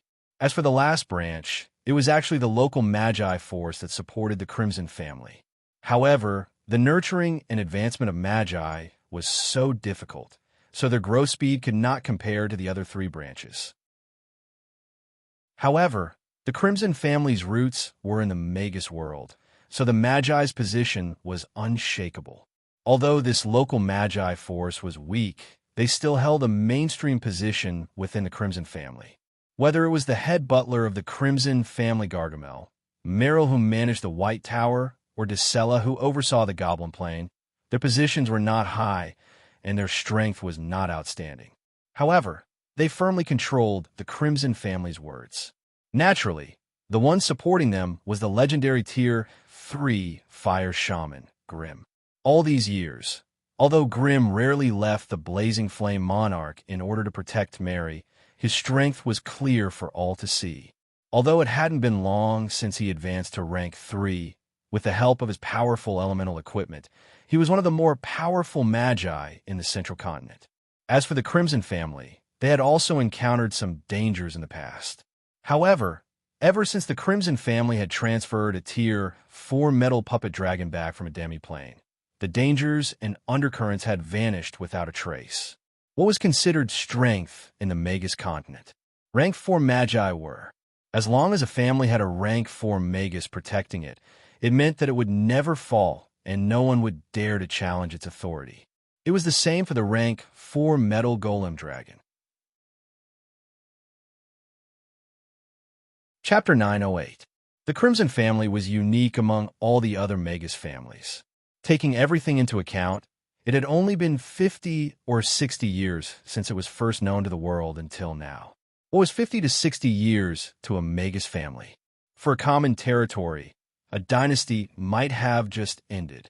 For a low-ranked Magus, it might be a small rank. For high-ranked Magi, it might only be enough for them to complete a large-scale spell experiment. However, for the Crimson family, it was enough for them to grow from a small family to a giant that was second only to the larger families. Other Magus families would need hundreds or even thousands of years to complete such a process. What was even more unique was the legendary leader of the Crimson family. He barely became an acolyte with his poor talent and suffered day after day in a low-ranked resource point under the Cerubo family. However, after the Scattered Tower Forest's first compulsory mission, this ordinary sorcerer apprentice actually soared to the skies in one go and rapidly matured. According to the rumors, he was a beginner acolyte before the mission, but after the mission ended, he had already become a high-ranked acolyte. Even though he was only an acolyte, he had already surpassed 2 ranks in a single mission. Although he was only an acolyte, it was enough to show how extraordinary and legendary he was. From then on, he went out of control. Not long after returning to the resource point, he became a quasi-wizard and gained the attention of the Cerubo family. However, no one knew how Grimm became a Magus. Even though some Magus organizations spent a lot of effort to investigate, they could only barely find out that something had happened to the resource point where Grimm had stayed. Even a Magus stationed there had died a violent death. However, Grimm, Mary, and the other guy who controlled insects benefited from the disaster and successfully became Magi. Less than half a year after becoming Magi, the 3 of them were thrown into a planar war by the Cerubo family. It was said that Grimm's performance was exceptional, so he gained the favor of the great Magus Cerubo and successfully became a high-ranking member of the Cerubo family. From then on, Grimm seemed to be on bad terms with the high-ranking members of the Cerubo family, and there were often rumors of internal strife. Grimm and Mary also officially left the Cerubo family after the service contract ended. It was said that this caused an internal split in the Cerubo family, and a considerable number of Magi and acolytes followed the two and left the Cerubo family. But from then on, Grimm truly stepped into his legendary life. In less than 100 years, Grimm established the Crimson family with a small private wizard's pagoda as the center, and started to frequently travel to other dimensions. As for himself, in less than 100 years after becoming a Magus, he had once again advanced to become a famous rank 2 Magus. It was also during this period that the Crimson family's name was gradually known to outsiders. But what really made the Crimson family famous was the existence of the giant dragon. The Crimson family seemed to have opened up a path to the giant dragon plane, from which they could continuously obtain giant dragon resources and the enviable wealth of the dragon race. These two were the sources of wealth that allowed the Crimson family to rise so quickly. With the resources and wealth they obtained from the giant dragon plane, the Crimson family's wealth immediately multiplied, and they quickly grew from an inconspicuous family to a small-scale family. It was precisely because of its rapid rise that it had attracted a pack of vicious wolves. With the Kamara family as the leader, 5 wizard families or organizations joined forces and casually found an excuse to start a wizard war against the Crimson family. The result of the war was unexpected. The Crimson family managed to defeat the allied forces of the 5 wizard families with a large number of metal puppets, even though their legendary family leader was not in the wizard world. It was this miraculous turnaround that allowed the Crimson family to absorb the blood of the defeated and quickly grow. They rushed out of the Flame Monarch's wizard's pagoda, wantonly plundering land in the Alobis area, and they had the momentum of becoming a mid-tier family. In order to suppress the Crimson family's expansion, the rank 3 family leader of the Kamara family, the veteran Crow of Death, Yurga, chose to challenge the family. It was this unimaginable battle that established Wizard Grimm's status as a legendary wizard. A rank 2 fire wizard, the family leader of a newly rising family, used a miraculous method to kill a veteran-rank 3 wizard in front of everyone. This was something that had never happened in the history of the wizard world. After swallowing up the Kamara family and a few other families, the Crimson family quickly gained a foothold in the Alobis area and began to expand their family's influence to the Northern Witches' territory. In the Northern lands, ruled by the witches, the Crimson family somehow got on the ship of the Witches of Destiny and actually occupied a large territory in a place called the Icewind Territory. It was said that the Crimson family's development there was flourishing, and it was not inferior to the Alobis area in the central part of the continent. In private, there were many rumors that the legendary fire wizard of the Crimson family and the leader of the Witches of Destiny, Alice, had an ambiguous relationship. This could be seen from the depth and breadth of their cooperation. Regarding this, many of the old fellows in the central part of the continent were obviously dissatisfied. From their point of view, this meant that the Crimson family had become the vassal and vanguard of the Northern Witches. It would lead the Northern Witches' influence to the entire Scattered Tower Forest. Therefore, in these past few years, the Crimson family's influence could only be limited to the Alobis area and some newly opened territories. If they wanted to expand their influence to other areas, they would be heavily attacked by the local wizard organizations or families. This also caused the goblins that belonged to the Crimson family to spend a lot of effort, but they could only extend their influence to some neutral cities. As for the private territories, they were not welcomed. There were even cases of goblin caravans being killed halfway through their journey and being completely wiped out. However, as the Crimson family's influence grew stronger, they became more secretive and their hands and feet became cleaner. Unfortunately, with the help of the Witches of Destiny, no matter how the ambushers erased their traces, the Crimson family could easily find the mastermind and the murderer. As a few mid-tier magi fell to the Crimson family's patrol mothership and the overwhelming magic machine army, no other organization dared to touch them. Just as some grade 4 magi gradually shifted their attention to the Crimson family and spread the news that they were going to take care of them, the legendary fire Magus actually brought back a huge grade 4 metal golem dragon from the secondary plane. With this, the commotion that had just been caused instantly calmed down. Though the entire Scattered Tower Forest was surging with undercurrents, at least on the surface, no Magus organization dared to openly deal with the Crimson family. It was fine if the Crimson family did not have any grade 4 magi, so they could take care of them. However, now that the Crimson family had suddenly produced a powerful grade 4 golem, the grade 4 magi gave up on the idea of casually stepping on them. Even if the grade 4 magi had a high chance of winning against a stiff and rigid grade 4 golem, they were not willing to take this risk. With their strength and prestige, as long as they were still in the family, the sorcerer family or organization that they represented would never fall. No grade 4 magus would make an enemy out of a magus of the same rank. No matter how rich the benefits were, they would not make a move against another grade 4 magus. This was because once a grudge was formed, no magus family or organization would be able to withstand the attack of a grade 4 magus. Even if there was another grade 4 magus protecting them, it would still be the same. When a magus advanced to grade 4, the difference in their methods and abilities was so great that outsiders would not be able to understand it. A bloodline curse or a necromancy spell could cause a family to fall apart in an instant, resulting in heavy casualties. Hence, if there was no need, even grade 4 magi would not be willing to provoke another grade 4 magus for the sake of some resources and benefits. Although the grade 4 golem of the Crimson family did not have the terrifying might of a grade 4 magus, who knew what kind of terrifying trump cards that fellow called Grim had hidden up his sleeves. Hence, with the experience and wisdom of the grade 4 magi, as long as the Crimson family did not provoke them, they would not be willing to take this hard hit. The White Tower of the North, an exquisitely designed, cruising mothership in the shape of a cigar, slowly floated in the sky near the White Tower. Since it used magic energy as its power source, this cruising mothership did not have the metal clanking sound of gears grinding against each other like other mechanical spaceships. Just like an exquisite silver-white cigar, The cruising mothership silently crushed the flock-like clouds and floated in the sky leisurely.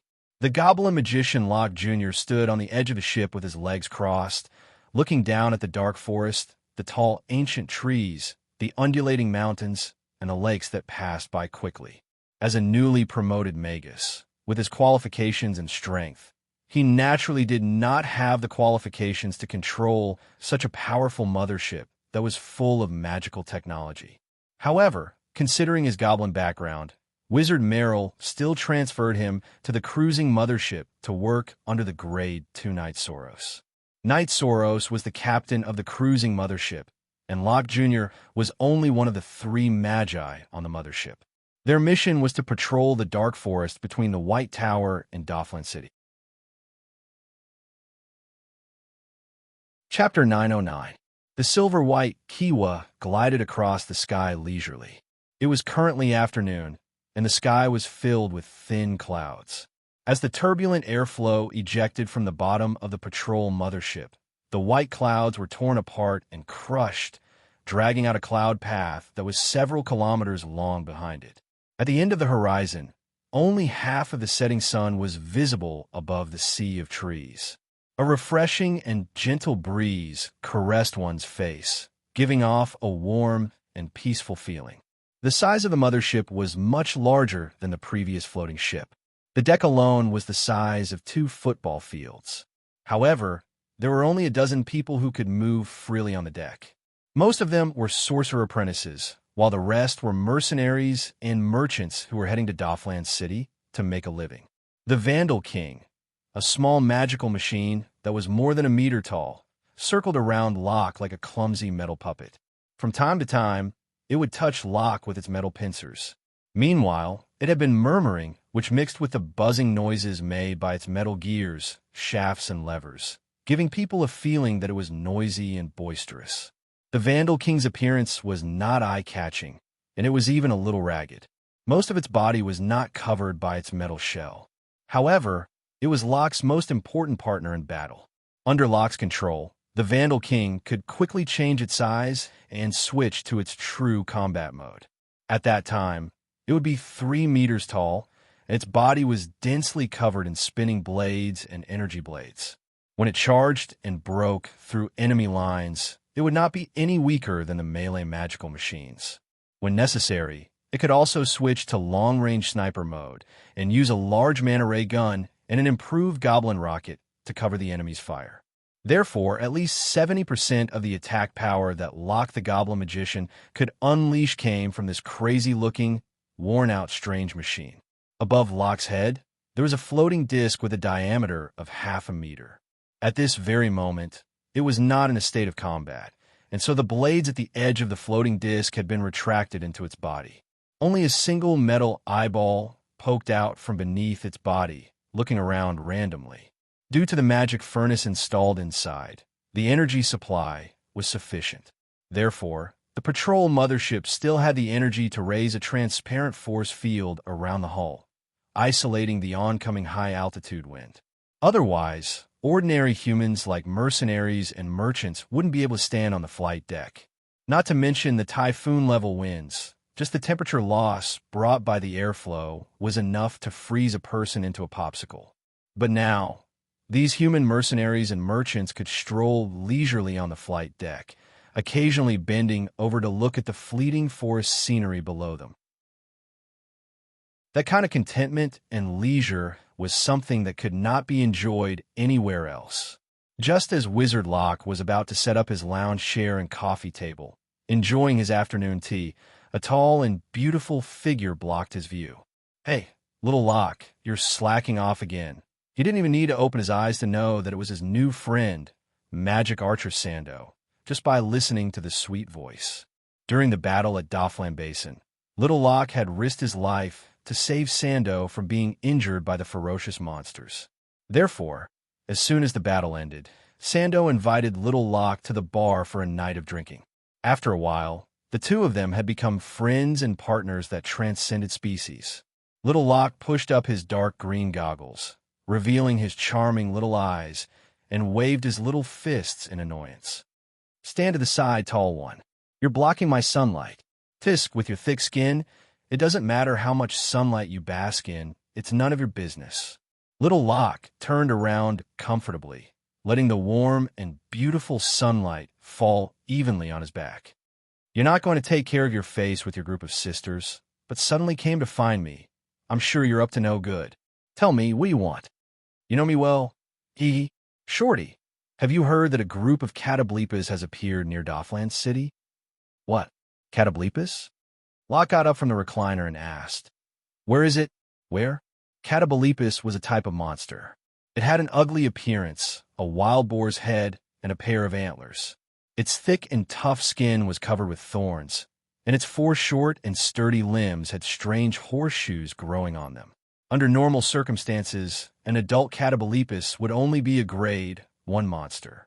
If it weren't for their gregarious nature, they wouldn't be considered a powerful monster at all. During this time, Little Locke had been constantly improving his combat magic equipment, and the pair of antlers on the head of the Catablipas was one of the materials he was looking for urgently. Although the goblin shop in the White Tower had them, the price was too high for him to pay. If he could kill a group of them by himself, he would be able to save thousands of mana crystals. Therefore, when he heard about Sando, Little Locke immediately became anxious. Tell me, where are they hiding? I've already hired 2 exploration teams, but they haven't found their whereabouts. Where did you get the news? Are you reliable? Faced with a series of questions, Sando stretched her beautiful body under the sun and smiled. Don't worry about how I got the news. Just tell me if you're going or not. Little Locke hesitated for a moment. Do you have other conditions? Tell me. Of course those idiots are hiding in the stinky swamp. If you want me to go with you to that disgusting place, you'll have to catch a datura grass with me first. Little Locke immediately understood. No wonder you came to me. Devil's snare grass is extremely poisonous and good at controlling vines and plant roots. Only a metal puppet like the Destruction King can restrain it. All right, deal, it's a deal. Hearing Little Locke agree, Sando's face immediately lit up.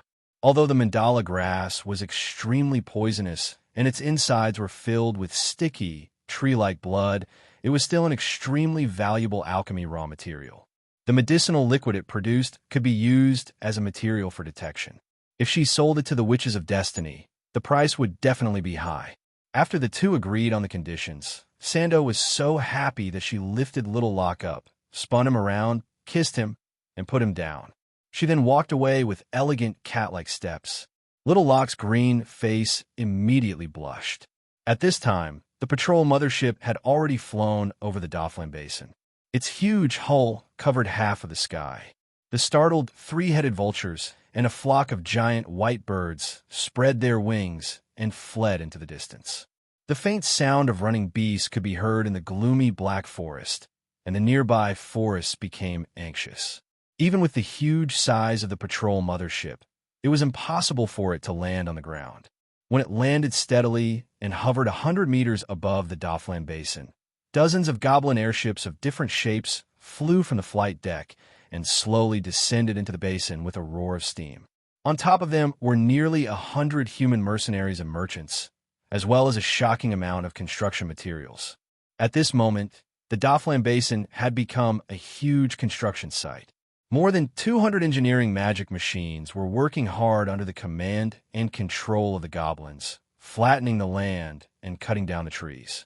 Thick logs that needed 2 to 3 people to wrap their arms around had been piled up into a small hill in one corner of the basin.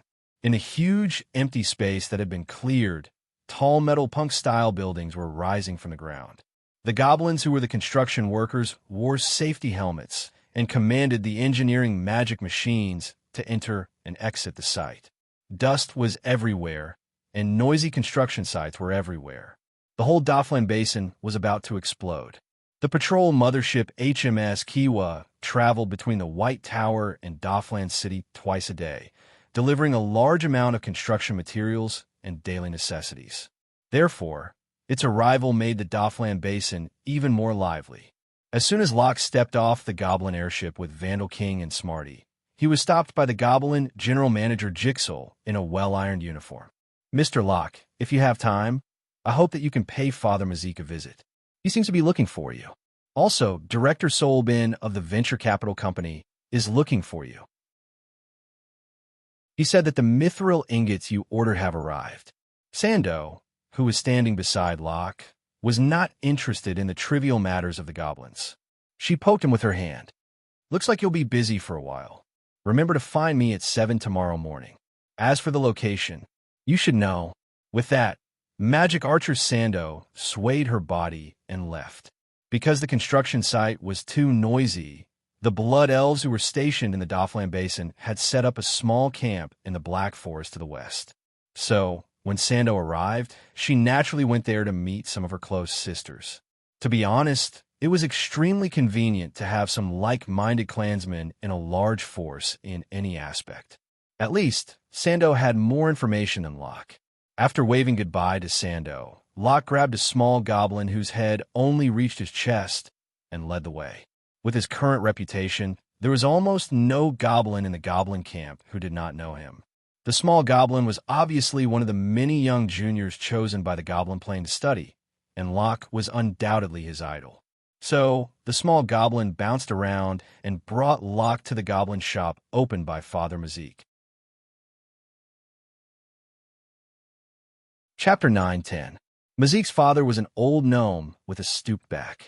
Honestly speaking, it was already beyond Locke's expectations that he could survive the plane's suppression and arrive in the Magus world alive. In terms of appearance alone, outsiders would only think that they were a pair of goblin grandfather and grandson when they stood next to each other. However, who would know that Mazik's father was actually Locke's closest goblin companion since he was young? Seeing that the little goblin had brought Locke here, a smile immediately appeared on Mazik's wrinkled face. "Oh, it's little Harold. Since you're here, help me look after the shop for a while. I have something to talk to Locke about." Mazik's father then took out an intricately made mechanical chicken from under the dark counter and tossed it into the little goblin's arms. He nodded at Locke, and the two of them entered the warehouse at the back of the shop. The warehouse was cramped and dark. There were tall metal shelves everywhere, and on them were all sorts of strange objects of unknown uses. Mazik's father didn't light up the lamp either. He just stood in the dark, silently watching this childhood friend of his who was now completely different from him. Green-skinned goblins only had a basic lifespan of 30 to 40 years. Even if they took good care of themselves, they wouldn't live past 60. However, ever since Locke had successfully advanced to Grade 1 in the Magus world, with the nourishment of the Manaset meal and the magical aura, his lifespan had far exceeded the limits of a normal goblin's lifespan. If there were no accidents, Locke could live for at least another 120 years. Although this lifespan was much less than that of a human magus, it was still shocking compared to most of his companions. Hence, this pair of childhood friends who had played together since they were young now stood together. One was in the prime of his youth, like a 7 or 8-year-old goblin, while the other was doddering, like an old coffin that was about to be buried. The difference in their appearances made the two gnomes sigh endlessly. "Did the princess ask you to come?" Locke's eyes shone in the dark. How? How did you know?" Mazik's father opened his mouth wide in shock. His shocked expression was genuine. "Huh. If it was Lord Tickhole or Lord Kirby who sent you here, they wouldn't have made it so secretive." Ever since he had advanced to a magical machinist, the explosive increase in his spiritual power had also caused Locke's mind and thoughts to be completely different from before. After thinking about it, probably only Her Highness would put in so much effort. After spending a great deal of effort, Mazik's father finally recovered from the shock. The young, handsome gnome in front of it was both familiar and strange. What was familiar was that youthful face, but what was unfamiliar was that meaningful smile at the corner of his mouth. Mazik's father calmed himself down and finally asked that question. "Loke, Her Royal Highness asked me to ask you something. Do you still think of yourself as a goblin?" Locke closed his eyes in the dark and pondered for a full 15 minutes before opening them again. "I have green skin and goblin blood flows in my body. Of course I'm a goblin. This is an irrefutable fact. As long as you still think of yourself as a goblin." Mazik's father secretly heaved a sigh of relief. "Her Royal Highness wants you to join the Magic Association. What was supposed to come had finally come. Locke sighed and sank into deep thought once more. Over the years, as large numbers of gnomes integrated into the Crimson family, many gnome organizations had appeared in the Blazing Flame Monarch, White Tower, and various other gnome residences. Things like King of Steam, Magic Machinery Research Association, Gnome Friendship Association, Greenpeace. Some organizations wanted to return to the past, wanting the gnomes to return to the great era of Steam. Some organizations purely wanted to gather the gnomes together to prevent them from being bullied by other races. However, the most famous one was probably the Mystics Association established by Goblin Princess Vanessa. When she first established the Magic Association, Princess Vanessa had called for the gathering of all the gnomes who had extraordinary powers. They would conduct in-depth research and grasp great magic, allowing the gnome faction to become glorious and powerful once more. It sounded like a beautiful idea, and it was an ideal worthy of admiration. However, it was a pity that there were not many who responded.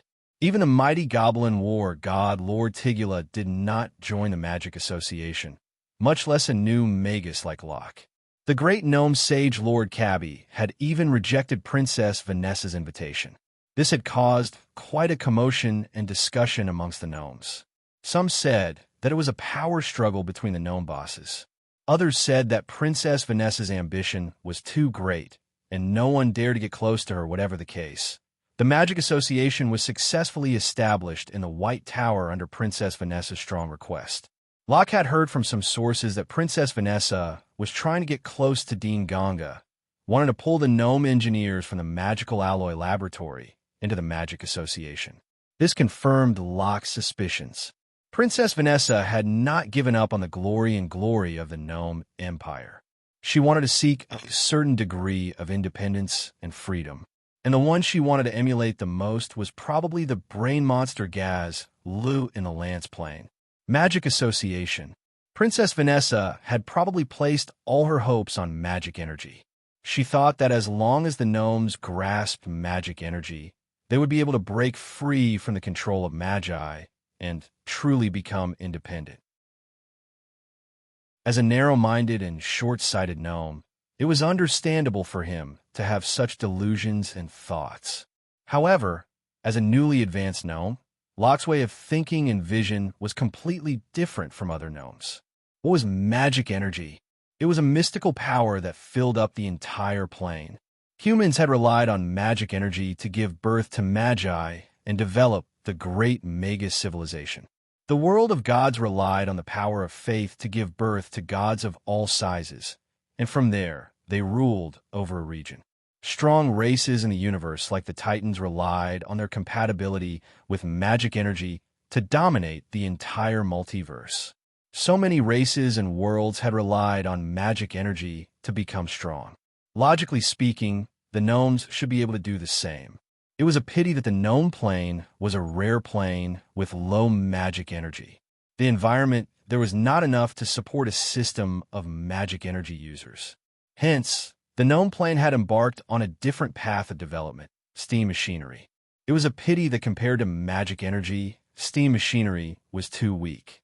That was why in an accidental Magus invasion, the entire goblin plane became the Crimson family subsidiary, and many goblins became slaves and servants of the Crimson family. The entire plane's resources were at the mercy of others, and the entire population was at the mercy of others. While such a life was bitter, it was a fate that the gnome plane could not escape. Locke had come to the Magus world, read many books, and grasped powerful and mystical powers. Looking back at his own world and country, he felt a sense of pity for its misfortune and anger at its lack of ambition. The gnomes were not a powerful race to begin with. Now that they had encountered a world with low magic energy, they appeared to be weak as a whole. They had gathered the essence and strength of the entire plane, yet they could not resist the invasion of a small Magus family in the Magus world. What was there to complain about? From another perspective, if the gnome plane was a high magic plane with the innate weakness of the gnomes, would they still be able to use steam machinery to rule over the plane? Looking at it from another perspective, Magus Merrill of the Crimson family was a rare moderate among the Magi community. The policies and methods she implemented in the gnome plane were so gentle that even Locke felt that they were too indulgent. If it were any other Magus family, they would not have given the gnomes so much freedom and authority. Out of all the goblins that Locke had come into contact with, they had no idea that Meryl, whom they feared like a tiger and revered like a god, was just an insignificant grade, one witch in the Crimson family. Above her, there was the terrifying Rank 2 insect Lich Bliss, the mysterious Rank 2 witch Alice, as well as the unimaginably powerful Rank 3 legendary wizard Grim and the Blood Queen Mary. The idea of rebelling against the Crimson family's rule was undoubtedly very dangerous. It could even drag the entire gnome camp into a bottomless abyss. Princess Vanessa, on the other hand, had grasped the power of magic for the first time. The vanity of her power had inflated her ego, and she could no longer see the huge gap in power between the gnomes and the Magi. Rebel. How could they rebel? Magic? The Magi had researched magic for tens of thousands of years. Did the gnomes dare to claim that they could surpass them with just a few decades of research? The stakes of this gamble were far too high. If things went wrong, the entire goblin plane would be wiped out. If they failed to rebel, they would be branded as traitors by the Magi. All the gnomes would have to pay a heavy price for that. The thought of losing his current life, of being branded as a slave, and being sent to the dark and damp mines made Locke's heart beat uncontrollably. Locke, will you join us? Father Mazik asked timidly. I will. Locke suddenly smiled, and a warm smile appeared on his face again. Mazik, you're my best friend after all. Even if I don't help others, I will definitely help you. That's good. Mazik, who had been on tenterhooks, finally heaved a sigh of relief. Shall I arrange for you to meet the secret envoy of the princess now? There's no rush. I still need to complete a few missions in the Black Forest tomorrow. I'll be back in about 4 days. It won't be too late to meet the secret envoy then. All right, I'll get the secret envoy to wait for you here for a few days. You must go and come back soon. Don't worry, I will definitely come back. We are all gnomes, and gnomes will definitely help gnomes. Yes, gnomes will definitely help gnomes. That's right, Mazik. You should remodel your gnome shop. The shop's entrance is so low and small. One look and you can tell that it doesn't serve outsiders, and it will easily arouse suspicion. Chapter 9:11. Mystic Association.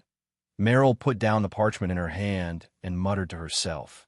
Winlier, who was arranging the documents at the table, stopped what he was doing when he heard that. He couldn't help but interrupt. Princess Vanessa has suddenly become very active these days. Do you know who she's been in contact with? A smile appeared on Meryl's beautiful face. It seems like she has already sent people to contact the gnomes who are slightly famous. She's very ambitious. It's all because of those demonized gnomes.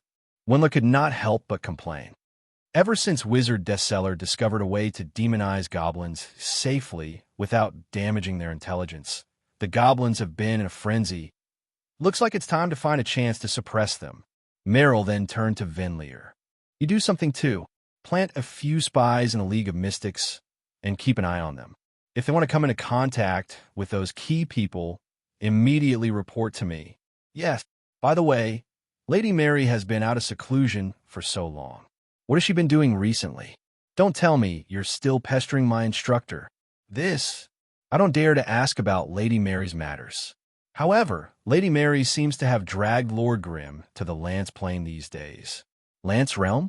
Why are we going there? I heard that they're going to hunt a grade 3 female fire dragon. Lance Doomsday Castle.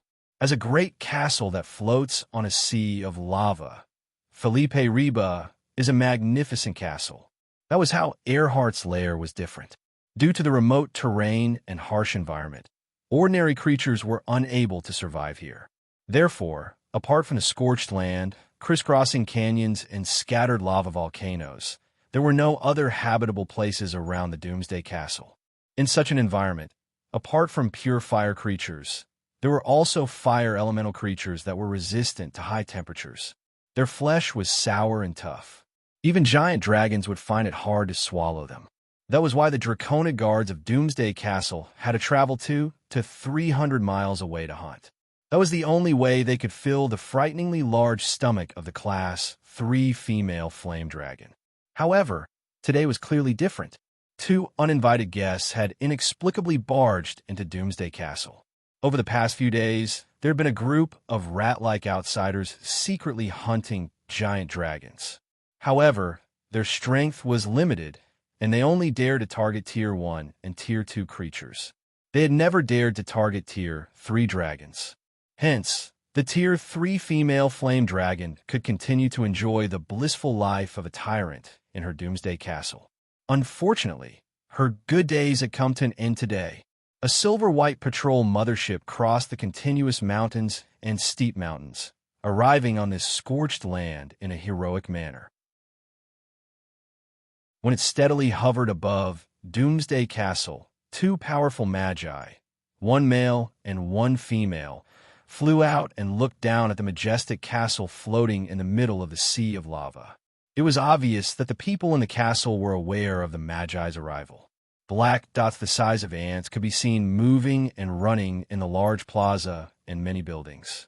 Accompanied by a sonorous dragon's roar, a slightly plump fire dragon flapped its dark red wings and rose from the castle.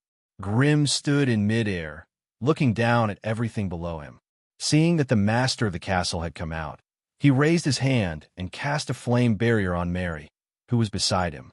Only then did his body explode into a ball of flames, appearing in front of the huge female flame dragon in an instant. Unlike the graceful curves of other giant dragons, the female flame dragon in front of him was abnormally plump. Her large body was 2 to 3 times thicker than other giant dragons of the same rank. Seeing her struggling to hover in the air, even Grim was a little worried that her wings would not be able to support her body and she would fall head first.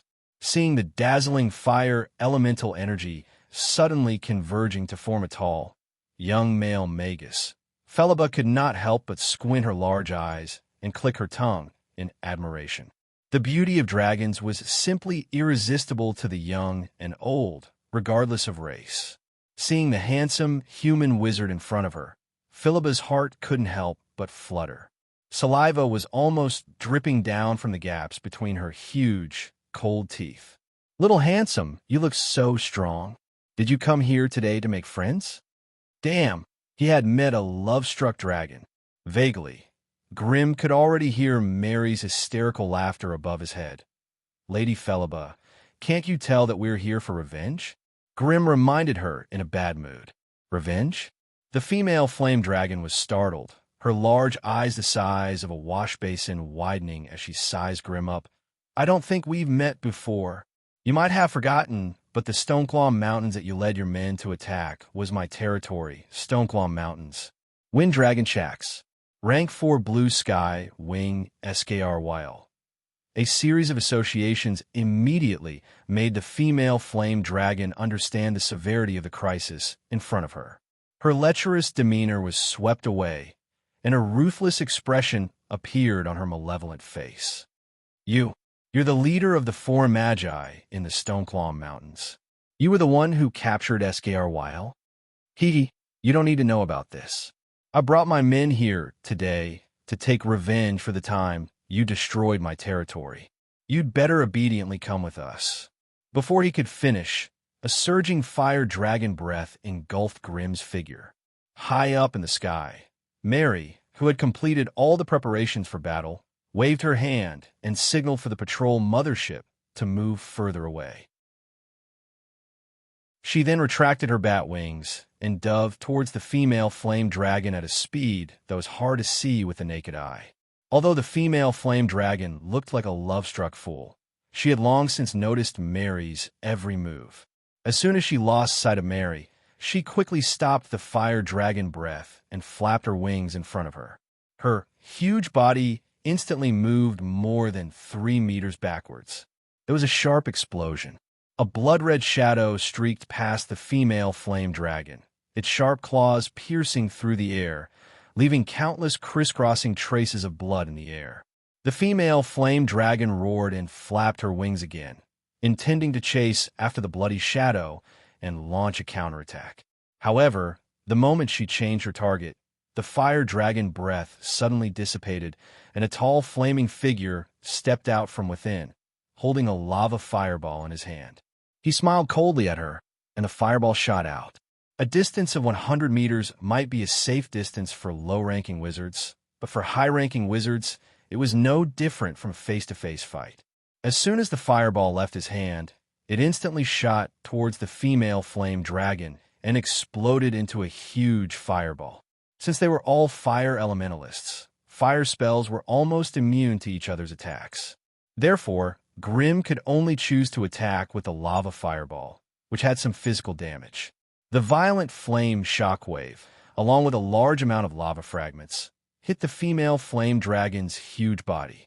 The dark red scales on the surface of her body crackled, and sparks flew everywhere. Damn it, it's an annoying fire wizard. The female flame dragon roared in anger.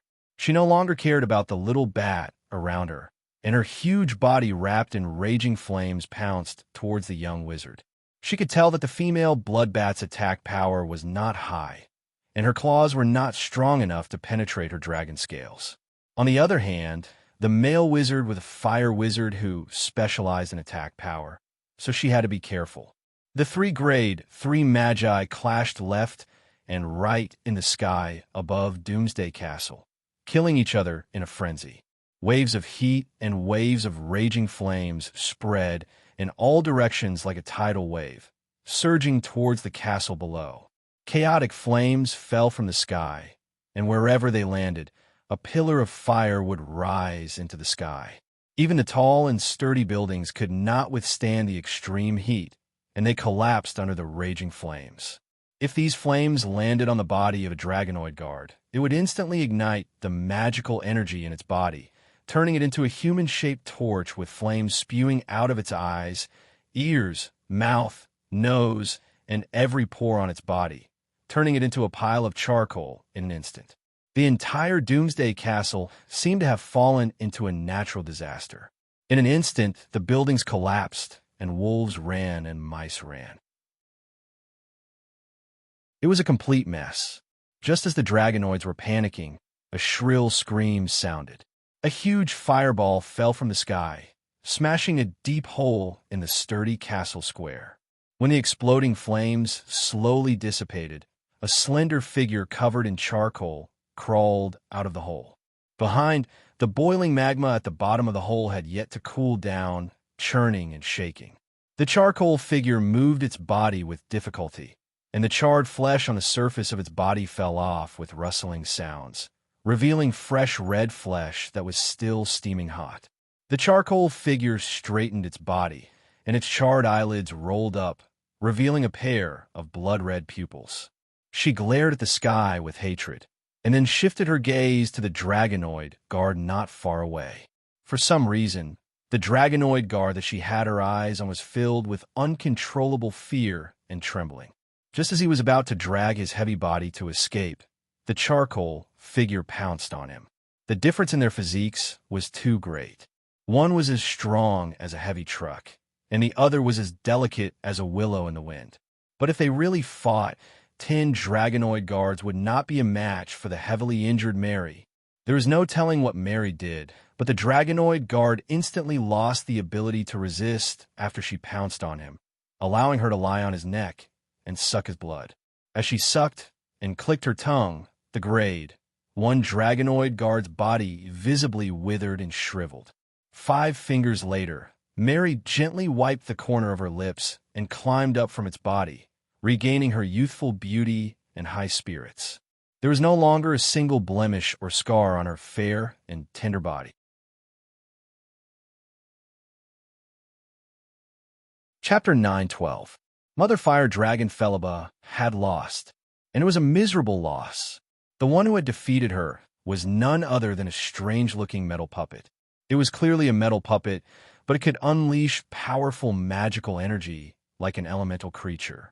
It was an elemental puppet, but it had an indestructible body of steel on the outside. With this level 3 elemental equipment as the main attacker, a level 3 fire, which is support, and a level 3 vampiric, which is a gorilla. Although Philibba's combat power was formidable, she was no match for the enemy's numbers. Outside the battlefield, the mothership began to fire at the fire dragon Philibba with its magic cannons. 5 goblin airships and dozens of goblin helicopters hovered in the sky, drowning the fire dragon Philibba with concentrated fire. It was almost impossible for the attacks to penetrate the scales of the fire dragon Philibba. However, when the attacks were concentrated to a certain extent, some of the attacks were lucky enough to pierce through the gaps between the scales and into her flesh, causing Philibba to groan in pain. A fair fight? Sorry, but there was no such thing as a wizard. With such a powerful dragon-slaying team, a single elemental machine was enough to take on a tier 3 fire dragon Philibba, not to mention Grim, Mary, and a group of goblin suicide squad. If there was a flaw in the elemental machine, it would be that it was too heavy. It was so heavy that even elemental energy could not carry it freely in the air. Fortunately, Grim had designed a flamethrower engine based on witchcraft runes. Now, he had tested it on the elemental machine. Although it was clumsy and wobbly in the air, its power was not to be underestimated. Huge alloy nets, metal spears with heavy chains, binding magic wands, the goblins on the airship had tested every method they could think of to slay a dragon. In the end, they found that the double-headed chain hammer was the most practical. The double-headed chain hammer would wrap around the fire dragon Philibba's torso, neck, hind legs, and even wings. Once it was wrapped around, it would be difficult to break free. The 3-meter-tall female fire dragon might be able to break the alloy chains with her scorching dragon breath, but Grim and Mary would not give her the luxury of time to do so. Under the cover of Grim and Mary's attacks, the elemental magic machine slammed into the mother flame dragon like a heavy cavalry. The dragon and the magic machine tumbled in the air as they fought fiercely. In the end, they landed on Doomsday Castle. Amidst a deafening roar, a large number of buildings suddenly collapsed. In the huge cloud of dust that was stirred up, one could vaguely see a blazing fireball, a long bone tail with a whistling wind, and a pair of dark red wings that had just spread out. The elemental machinery's iron fist smashed into Philibba's head. If she hadn't lowered her head in time, that punch would have crushed her eyeballs. But even so, Philibba only managed to dodge her eyes, but not the horns on her head. The elemental machinery's ferocious punch broke the horns, dragon blood splashing everywhere, and Philibba's face was instantly covered in blood. The elemental machine reached out with its huge iron hands and grabbed the chain around Philibba's neck with one hand and clenched its other hand into a fist. Then it started pounding on Philibba's fragile neck and head with all its might. The dark red scales on the surface of the mother flame dragon's body could not only block sharp weapons, but also effectively disperse the impact of heavy weapons. Relying on its agile body movements, the ferocious she-fire dragon dodged most of the iron punches. It stuck its body close to the elemental magic equipment, making full use of every part of its body to attack the enemy while rolling and fighting with all its might. Thick, sharp dragon claws and razor-sharp fangs, the female flame dragon brutally tore at the body of the elemental magic machine. Sparks flew from the metal body of the elemental magic machine as its long, bony tail lashed at the elemental magic machine. If there were only the elemental machinery and a mother flame dragon in this battle, Philibba might have won with her strong body and skilled melee skills. Unfortunately, the elemental machinery was not her only enemy. Grim and Mary, as well as the goblin helicopters that filled the sky, concentrated their firepower on the pillar of dust. The elemental machinery was protected by a sturdy metal shell, so it took a lot less damage. Philibba, on the other hand, only had the dragon scales to protect her. Her skin was torn apart in an instant, and her flesh was a bloody mess. In the end, Grim used a meteor burst to end Philibba's struggle. The explosion directly blew away a large piece of dragon scales on her back, leaving a bloody hole 0.5 meter in diameter. Even a level Three-dragon flame dragon could not withstand such a heavy blow. Finally, the heavily injured mother flame dragon was defeated by the elemental machinery. She was pressed into the ruins of the castle and punched fiercely one after another. The dragonoid guards in the Doomsday Castle could not sit still and watch their master being trampled on like this. They climbed out of the ruins one after another, roaring as they charged into the battlefield. But at that moment, combat arms with alloy steel chains descended from the sky, blocking their path. Just like that, the two sides fought to the death on the ruins without any cover. Grim stood above the ruins, observing the entire battlefield. He blasted away the dragonoid guards with a series of fireballs. Be it grade 1 or grade 2 dragonoids, they were no different from fragile bamboo sticks in front of him. Occasionally, a troublesome grade 2 dragonoid would charge forward, but they would fall to Mary's ghost-like figure and terrifying bloody claws. Mary's attacks were still weak, but that was only against a grade 3 powerhouse. When her enemies were clumsy grade 1 and grade 2 dragonoids, they were nothing more than a bunch of immobile rotten wood in her eyes. After an hour, Grim and Mary finally managed to get rid of the remaining dragonoid guards in the Doomsday Castle.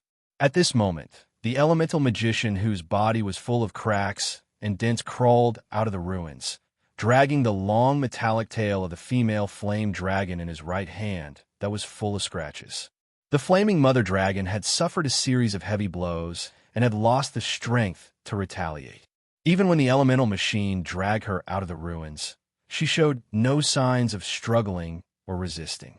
Her plump and sturdy draconic body was now a mess of flesh and blood.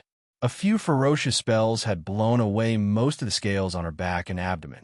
Her exposed flesh was filled with traces of elemental damage, and the gigantic wings on her back that were covered in crimson dragon scales were broken, hanging askew by her side. The thick dragon claw on the back of the right side was even more twisted and horrifying. More than half of the horns on her huge, malevolent head were broken and bleeding profusely. Her right eye was so swollen that it could no longer open. The tip of her long and narrow nose had been punched a few times and was smeared with purplish dragon blood. Half of her sharp, dagger-like teeth had fallen out her half-open mouth. The ferocious and valiant flaming mother dragon Philibba was now coughing up mouthful after mouthful of blood, filled with the desolation of someone at the end of their road. Looking at her breathless appearance, it was obvious that she was on the verge of death. Compared to the past, the pitiful state of the flaming mother dragon made one sigh. The light around them dimmed. The huge, silver-white hull of the mothership slowly descended, pressing down on the floating island of the apocalypse like a giant silver mountain. At a height of 100 meters above the lava sea, the patrol mothership stopped. An entrance was opened at the bottom of the cabin, and a thick suspension cable hung down. At the same time, there were also 30 construction machines hanging down. With their combined efforts, the flaming mother dragon's huge body was finally hoisted into the mothership. The rest of the elemental machines were also hard at work, excavating the ruins of the castle, excavating the dragon's treasury, searching for the surviving draconian guards. Although they were extremely busy, everything was carried out in an orderly manner. After the war ended, the clone Brain Jello boarded the Goblin airship and arrived at the floating island of the apocalypse. Although the castle of the apocalypse was heavily damaged, close to 60% of the buildings and living facilities were still intact. As long as they put in some effort to repair it, it would still be a decent base for war. The mothership was the property of the everlasting capital. According to the agreement, the flaming mother dragon belonged to Grim and Mary, while the dragon's treasure was split between Grim and the everlasting capital. The remaining dragon's lair belonged to the everlasting capital, becoming a new base for the brain monsters to expand their influence. After the castle of the apocalypse was cleaned up, Grim and Mary boarded the mothership and returned to the everlasting capital. The clone Brain Jello left behind 10 construction machines and 40 elemental machines to continue cleaning and maintaining the floating island of the apocalypse. The next time they returned, The cloned brain Jelu would bring a large number of construction machines and materials, striving to turn the floating island of the apocalypse into an indestructible fortress in the shortest time possible. When the mothership safely arrived at the everlasting capital, a sonorous dragon roar suddenly came from the horizon. A moment later, a powerful azure lightning dragon and an elegant and noble emerald WYRAM appeared in their line of sight and quickly caught up with the cruiser. When the Tier 3 Thunder Dragon Arms and Emerald Dragon Lady Aratina arrived on the mothership in human form, they saw the pitiful Tier 3 Flaming Mother Dragon Philibba Earhart. They were shocked and silent. Although the Tier 3 Flaming Mother Dragon Philibba had a bad breath and a bad temper, her strength was top-notch. To put it bluntly, the Thunder Dragon Arms was not a match for this Flaming Mother Dragon at all. Even with Adina's help, the two of them only had a 60% chance of winning. But now, such a powerful Tier 3 Dragon Lord had become the prey of the human sorcerer before them. The psychological impact that this brought to them had simply shaken their souls.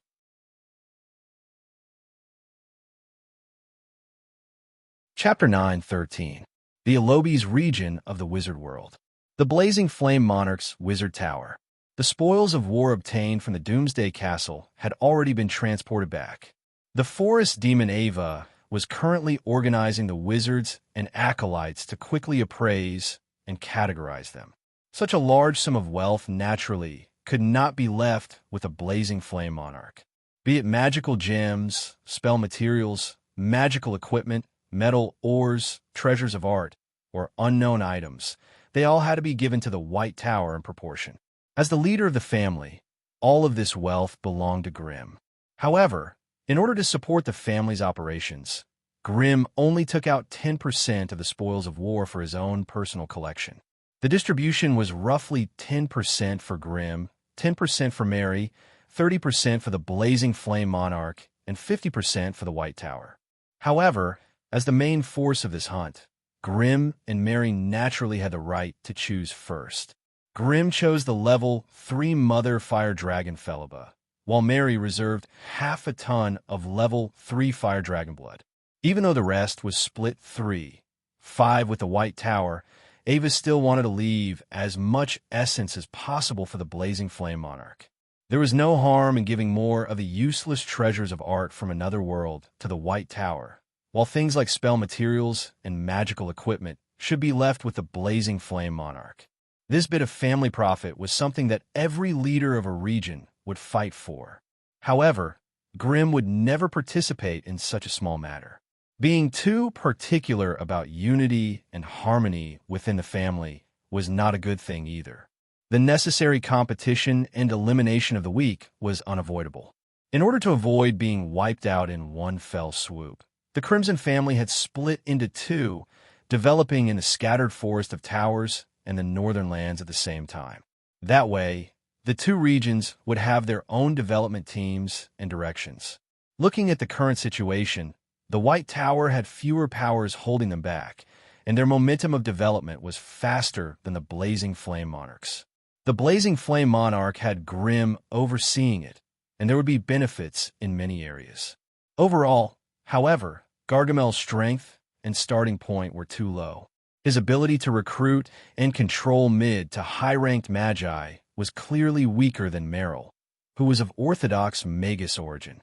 Merrill had Grimm, the legendary leader of the family, as well as a group of Magus disciples such as the Wind Wizard, Sella. She also had the old fox, Venlier, as her support.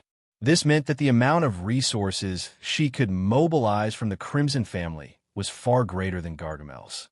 At the very least, with the help of the old fox, Winlier, Merrill could mobilize the vampire camp to a certain extent. Just this alone was enough to firmly suppress Gargamel, making it difficult for him to turn the tables.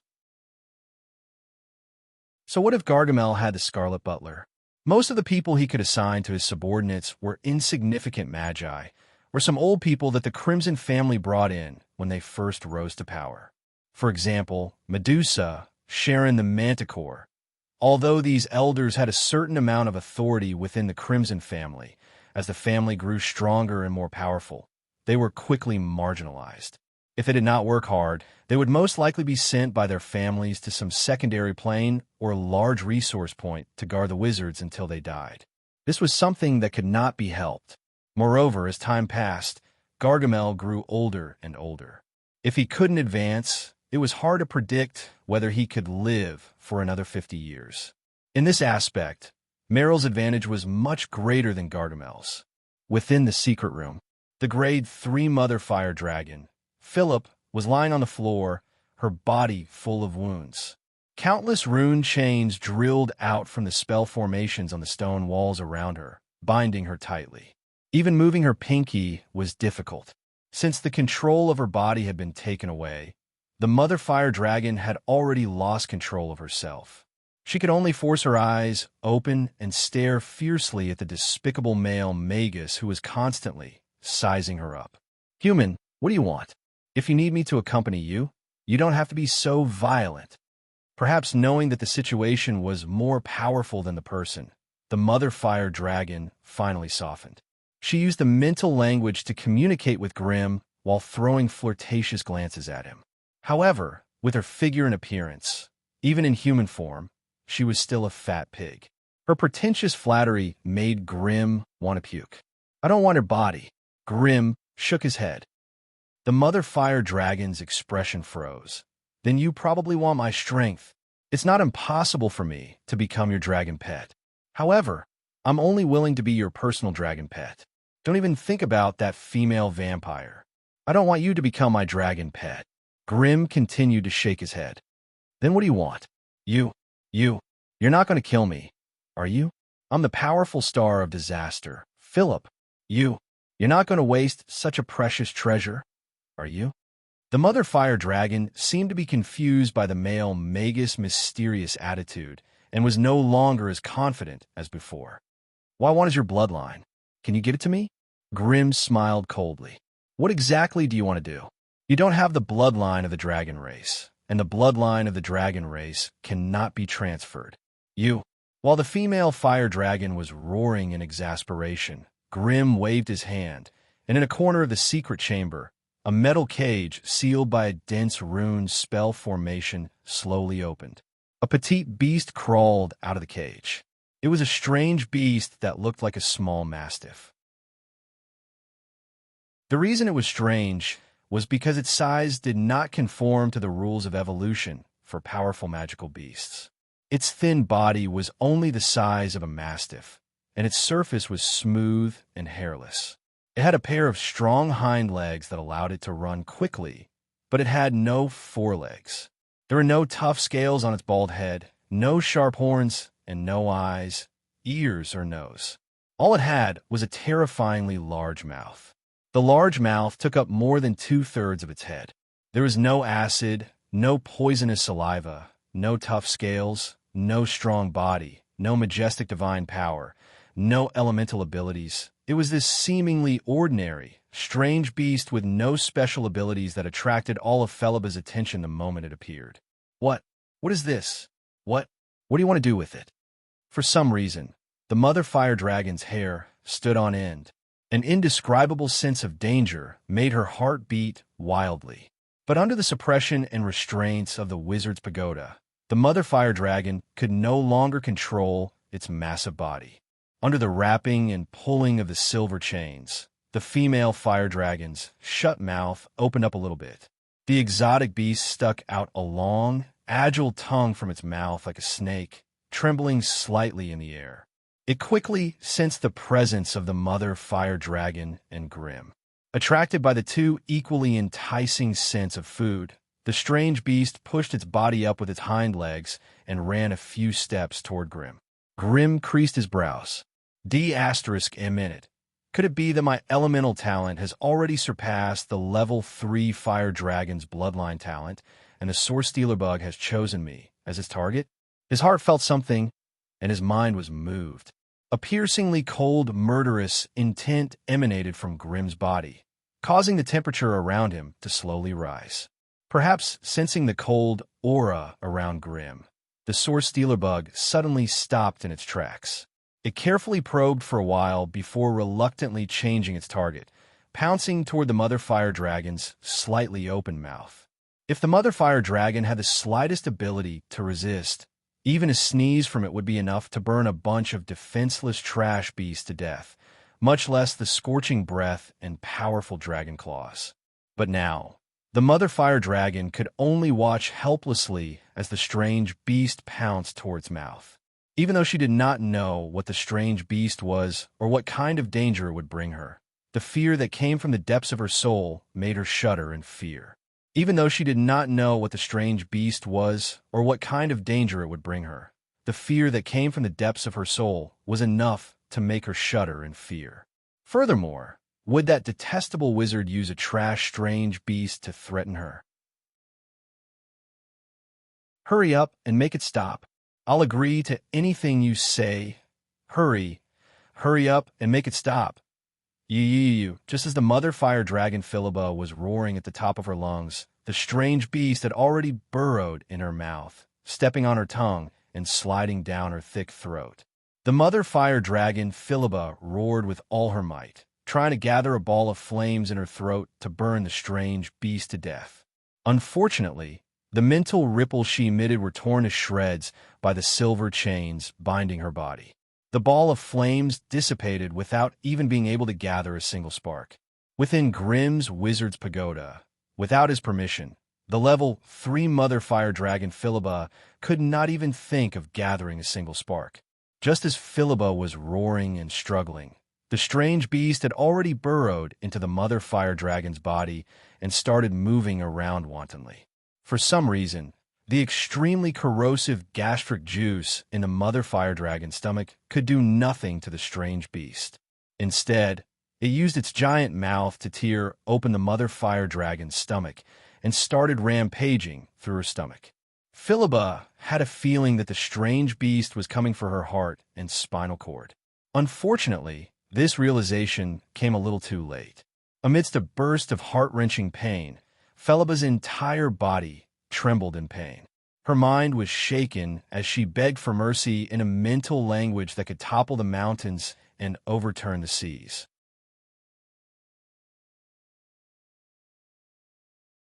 Chapter 9:14. Unfortunately, it was all too late now. Grimm decided to use his authority to cut off the mother fire dragon's mental senses from the outside world. Philippa's mental voice message disappeared in an instant, leaving behind a pitiful mother fire dragon that was in so much pain that it wanted to die, but could not move at all. With the abilities of the Source Stealer Bug, it was undoubtedly very difficult to steal the bloodline talent of a level 3 mother fire dragon. Even though Grimm had used up all sorts of precious resources to strengthen it countless times over, there was still a 43% chance of failure. Once it failed, the death of the Source Stealer Bug was a small matter, but the quality of the bloodline of the level 3 Mother Fire Dragon would also be lower due to the contamination. Thus, Grimm's move carried a huge risk.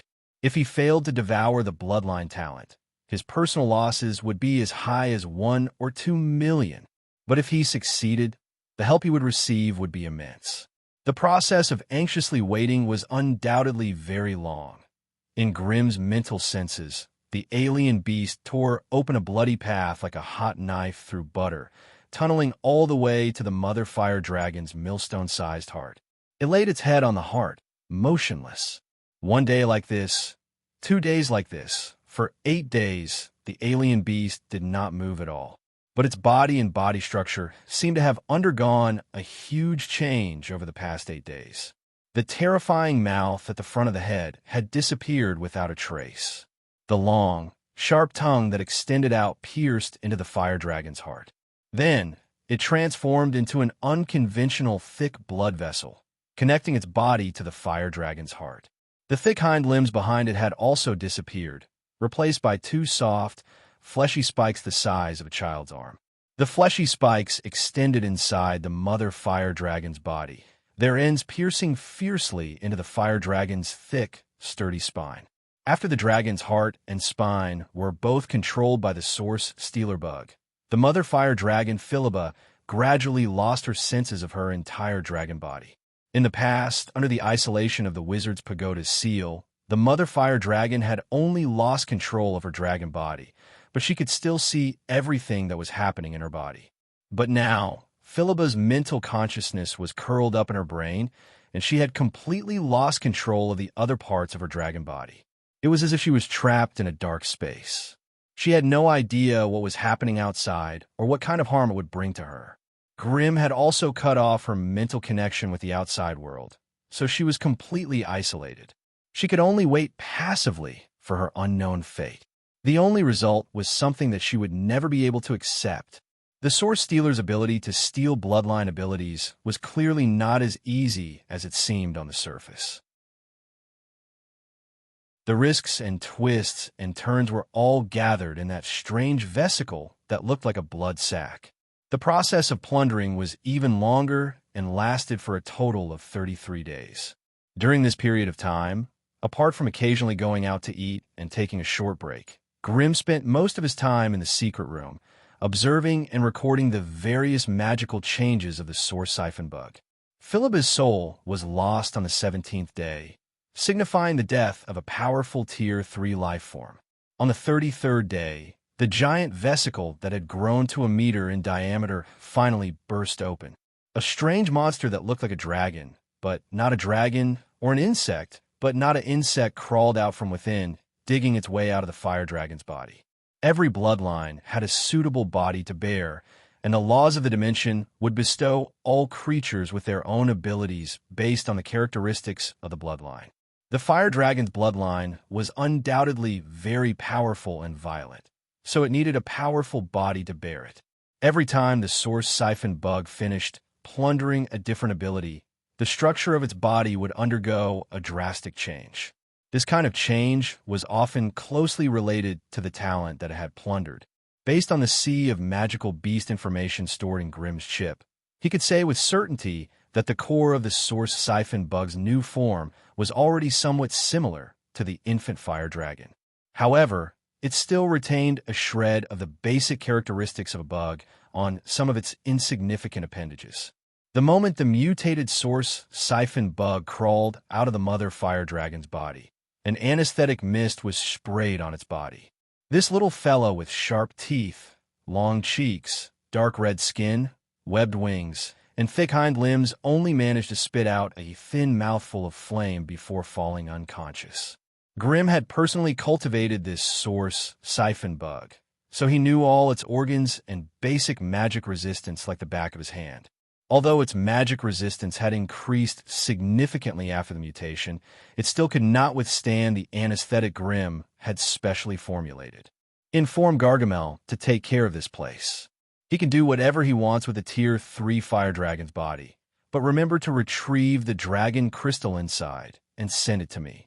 After a simple communication with the Tower Genie, Grimm used an invisible elemental hand to grab the firebug and turned to leave the secret room. In another, slightly smaller biological laboratory, a well-equipped experiment table had already been prepared and was just waiting for the target to appear. In the past 7 years, Grimm had conducted 4 experiments on innate talent plundering and succeeded twice. However, Grimm was still unable to extract the bloodline talent he wanted from the Source Siphon Bug that had survived. The Source Siphon Bug was also a type of creature. The bloodline talent of the target it plundered had long since been solidified into its own innate talent through a strange method. With the current methods of magi, it was very difficult to extract it in its entirety. If it had been any other magus, they might have only been able to accept this result. However, Grimm was different. With the help of the AI chip, he could make use of the AI chip's precise control and origin analysis to operate on a genetic level. Hence, Grimm used a combination of surgery and magic to implant some runes into the Source Siphon Bug's body. He then used these runes to reverse the process of the Source Siphon Bug's movement. Using this method, Grimm successfully obtained a strange and mysterious rune. When the Source Siphon Bug's blood, flesh, skin, organs, and blood vessels had all fused into one, under the interference and guidance of the powerful dimensional laws, a dark red, shining, mysterious rune appeared on the experiment table. This was a mysterious rune that was completely different from the rune system in the wizard world. If the runes of the wizard system were flat runes that used elemental energy to move the laws, then the rune Grimm had obtained was a three-dimensional rune that had never been seen before. Grimm had tried to use the AI chip's deep scan to see through the secrets of this mysterious rune, but his strange actions had almost caused the rune to collapse. After a hasty scan and analysis, Grimm was shocked to discover that this seemingly simple law rune was actually made up of dense magical patterns and chains of law intertwining. Lacking the nourishment of bloodline energy, this mysterious rune seemed powerful, but it was actually extremely fragile. If not for the powerful elemental barrier in the Wizard Pagoda's laboratory that isolated all disturbances and contamination, Grimm's heavy breathing might have completely destroyed it. For this, Grimm had no choice but to create a new purification spell, using a spell to form a fist-sized vacuum bubble to seal the rune within. It was only with this method that Grimm could prevent the mysterious rune from being affected by the drifting magical elements in the space and preserve it for a long time. Hence, after a difficult battle and 33 days of suffering, Grimm finally obtained the item he had dreamed of, the bloodline rune. Grimm held the vacuum bubble in his hand, using the pure white and gentle magic lamp in a laboratory to use. He held his breath, his gaze greedily scanning the slowly rotating dark red rune. Grimm had already tried various methods, but his current abilities were not enough to analyze a mysterious item related to the laws of the plane. Even with the help of the AI chip, the result was the same. Grimm estimated that if he could advance to level 4 and increase the AI chip's calculation and scanning abilities by another level, he would be able to analyze the deeper mysteries of the bloodline rune. But now, he could only sit on a mountain of treasures, unable to enter. This was something that he could not do anything about. Now that he had obtained the bloodline rune, what should he do with it? He already had a powerful innate talent for fire. If he were to insert another bloodline from another race, it was unknown how much of an impact it would have on his strength and development. Grimm was not so foolish as to use it on himself before he gathered more data and information. If the two bloodlines could not fuse, they would clash and contaminate each other. Not only would his strength skyrocket, it would also cut off his future path. Therefore, on the path of bloodline fusion, Grimm had to be careful. The most ideal method was to transplant this bloodline rune into a magus body, and then observe the effects of the bloodline rune on their innate talent. Only after he had gathered all the data would Grimm attempt to modify his own bloodline. After all, compared to those geniuses with powerful bloodlines, Grimm's innate talent for fire was not on the same level. Who should he use this bloodline rune from the rank 3 fire dragon on? Using it on a regular magus would be a waste of the innate talent of the rank 3 fire dragon. It would be better to use it on the members of the Crimson family, who could help him the most. Mary? What a joke. Mary's vampiric innate talent was not any weaker than the fire dragon bloodline. At least, in terms of the exclusivity of bloodlines, the vampiric innate talent was undoubtedly more tyrannical and unpredictable. If other bloodlines were to clash with the vampire bloodline, they would not be able to escape the fate of being devoured by the vampire bloodline. If that happened, the fire dragon bloodline rune would be completely wasted. Alice? Her destiny, which bloodline, seemed to be even stranger and more unpredictable than the bloodline rune, and there was no need to change it. Why not use it on her?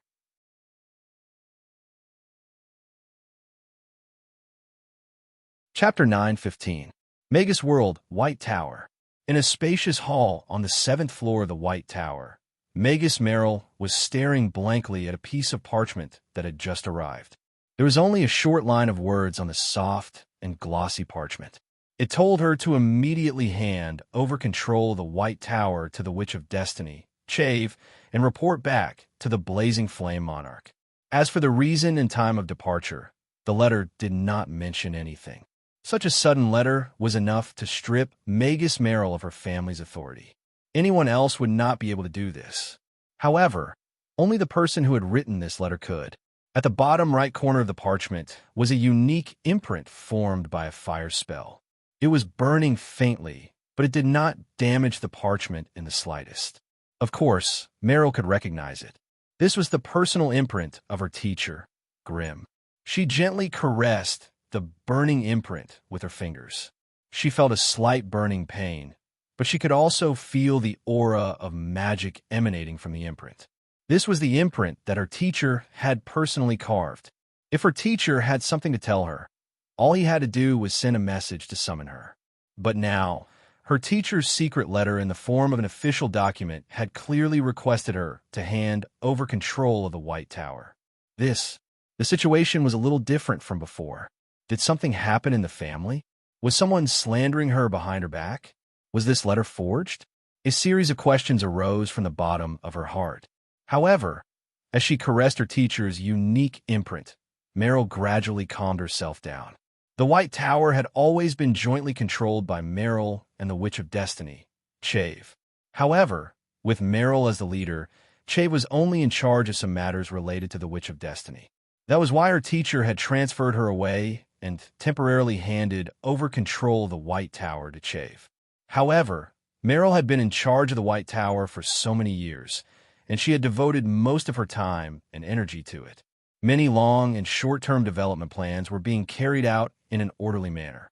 To suddenly transfer her away at this time, Meryl was really worried that her successor would mess things up. That shave which was too cold, and her methods were not slick enough. If Meryl said she wasn't worried about the thousands of magi and acolytes in the White Tower being in her hands, she would be lying to herself if she said she wasn't worried. What do you know about this letter? Meryl frowned and could not help but ask Vinlier, who was beside her. Dressed in a luxurious noble robe, Vinlier, who had a handsome face and a straight posture, replied in a cultured and refined manner. The letter was sent by Lady Mary, and the person who handled it was someone she could trust, so there's no problem with the letter. And Lady Mary sent someone to pass on a message. This is a good thing. You must not hesitate. The letter had been sent through Mary's channels, and not through the Blazing Flame Monarch and the White Tower's normal channels. This seemed to indicate that Leyland did not wish for the Blazing Flame Monarch to receive this news too early.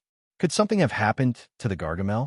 Filled with doubt and confusion, Meryl invited the fate which Chef and handed her a crystal rune the size of a fist. This crystal rune was the core item that controlled the White Tower's spirit, and was an important symbol of Meryl's status. The Chave which seemed to know something, and did not ask any questions. Instead, she asked Count Vinlier to continue with his duties. The White Tower announced to the outside that Wizard Meryl was conducting an important wizard experiment, and would not meet any of her subordinates in the short term. Even though such a thing was rare, it had happened a few times in the past, so it did not raise the suspicions of anyone in the White Tower. The light of the teleportation slowly faded. Meryl finally got over the dislocation of the long-distance teleportation, and once again saw the scene in front of her clearly. This was not the public teleportation formation of the Blazing Flame Monarch's Wizard Pagoda, but a secret teleportation formation in the 5th level of the Wizard's Pagoda. Meryl saw a tall, flaming human figure standing outside the teleportation formation the moment she opened her eyes, silently scrutinizing her. Meryl, of course, knew that the flaming human figure was one of her teacher's fire clones, so she hurriedly bowed in greeting. "It's good that you're here." The flaming human figure nodded slightly at her. "Come with me. You might have to stay here for a while." Led by the flaming human figure, Meryl arrived at a biology lab on the 5th level of the Wizard's Pagoda. Looking at the glassware of all sizes and the strange specimen models floating in it, Meryl was both excited and in awe. This was the secret lab of a high-level wizard. Even if he was Zhang Xian's disciple, without sufficient reason, it was impossible for him to step in. Everything that had happened here was proof of the firm steps that her teacher had taken in biological and bloodline experiments. As for the topic and direction of her teacher's research, it was difficult for Meryl to discern it with her limited knowledge and high-level knowledge. However, she had her own unique method of discernment, and that was to look at the level of the experimental targets. Out of the hundreds of living specimens in the biology lab, she could identify less than 11. The only creatures that could be identified as specimens were all terrifying Class 2 or 3 magical beasts. Meryl recognized the most eye-catching magical creature specimen. It was the level 3-eyed demon that she had encountered 7 years ago when the White Tower was expanding to the outside world. Now, the eye demon had become a living specimen in her teacher's private lab, floating in a glass jar filled with a brownish-yellow liquid. It was unknown whether it was dead or alive. There were 4 other specimens that had powerful auras similar to the eye demon. Even though they had been dead for a long time, the powerful and ferocious aura that permeated their bodies could not be easily taken away, even in death. Led by the flaming human figure, Meryl passed through rows of strange and ferocious-looking specimens and finally met her teacher in front of a small and exquisite lab table. The flaming human figure took a step forward and gently touched Grimm's body, merging with him once again. Grimm straightened his body and turned to look at Meryl. "Teacher, did you ask me to come here?" Meryl could not help but sigh whenever she saw Grimm's young and handsome face. Her teacher was clearly older than her, but in terms of appearance, her disciple looked older than her teacher. Although Meryl's face was beautiful and exquisite, there was a sense of age and vicissitudes in her eyes. Grimm, on the other hand, was still as handsome and robust as ever. He had a straight nose, deep black eyes, and a youthful aura that was so strong that one could smell it. Given the short lifespan of a Grade 1 Magus, Meryl, who was over 140 years old, was in the middle of her life's later stages. Her teacher had already become a Grade 3 Magus, and the basic lifespan of a Grade 3 Magus was 700 to 800 years old. Her teacher was only 160 years old, which was indeed the golden period of his life. That was why Grimm, as her teacher, looked younger and more energetic than Meryl, who was his disciple. Of course, such a scene was very common among the Magi community, and it was something that Magi were used to. "Yes, I specifically called you over this time. Stay here for the time being, and don't have any contact with the outside world. I have a special spell experiment that I need you to stay here and help me complete." Grimm didn't care about the suspicious look in Meryl's eyes at all, and he immediately arranged the matter. "But, teacher, the matters of the White Tower have just been settled. There are still many things to deal with in Doffland City and Musant City. That Princess Vanessa is also messing around in the White Tower. We need to arrange for the collection of resources for this season as well. The deal with the Dark Witches." As Grimm's disciple, Meryl was obviously more intimate and indulgent than outsiders. She could not help but complain softly. However, her words were quickly interrupted by Grimm. "Meryl, what is the most important thing to a Magus?" Grimm's tall figure stood upright, his black eyes looking at her indifferently. "Knowledge? It seems that many Magi believe that knowledge is power, but in recent years, I've felt that authority is also very important. With authority, you can gather resources faster and better. It seems that authority is also a good thing. However, there are many Magi who believe in innate gifts, thinking that innate gifts can decide everything." Meryl pondered seriously, her expression gradually becoming blurry and fluctuating. "Meryl, the most important thing to a Magus is power," Grimm said firmly. "Power?" Meryl could not help but repeat the words. "Power is what a Magus should pursue. Only with power can a Magus stand proudly among the masses and become a powerful race that rules and controls everything in the world." Grimm paused for a moment. "As for the knowledge, authority, and innate gifts you mentioned, they're just a way for Magi to obtain power. With knowledge, if you're unable to transform it into a powerful witchcraft ability, then knowledge will also be weak. Authority is a derivative of power. It is only a side effect of power, and should not be the goal of a powerful Magus. Innate gifts determine how easy it is for a Magus to obtain power. If you have an extraordinary innate gift, it will undoubtedly speed up your progress, making your path of advancement smoother and shorter.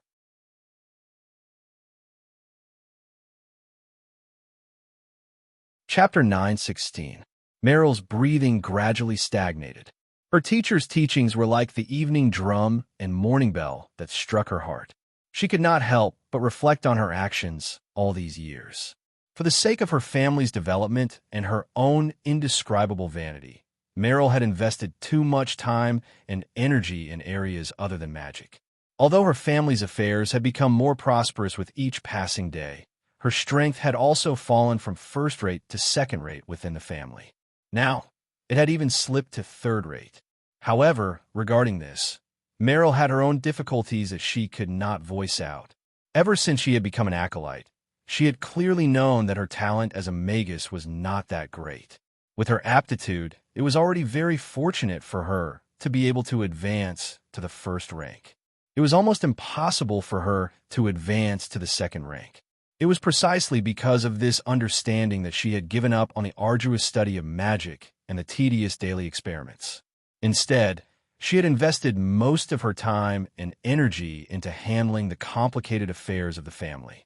What she had obtained was a great authority and a false power that could be answered by a single call. These illusionary halos of authority intoxicated her and made her yearn for them. Even now, she still did not feel that her actions were wrong. Rather than spending his time learning witchcraft and doing tedious witchcraft experiments day after day in order to obtain a possible future, he might as well make the most of each day and live a meaningful and colorful life. It was hard to say that she was wrong. However, when an earth-shattering opportunity appeared in front of her, Meryl displayed the performance of a qualified magus. Fire Dragon Bloodline.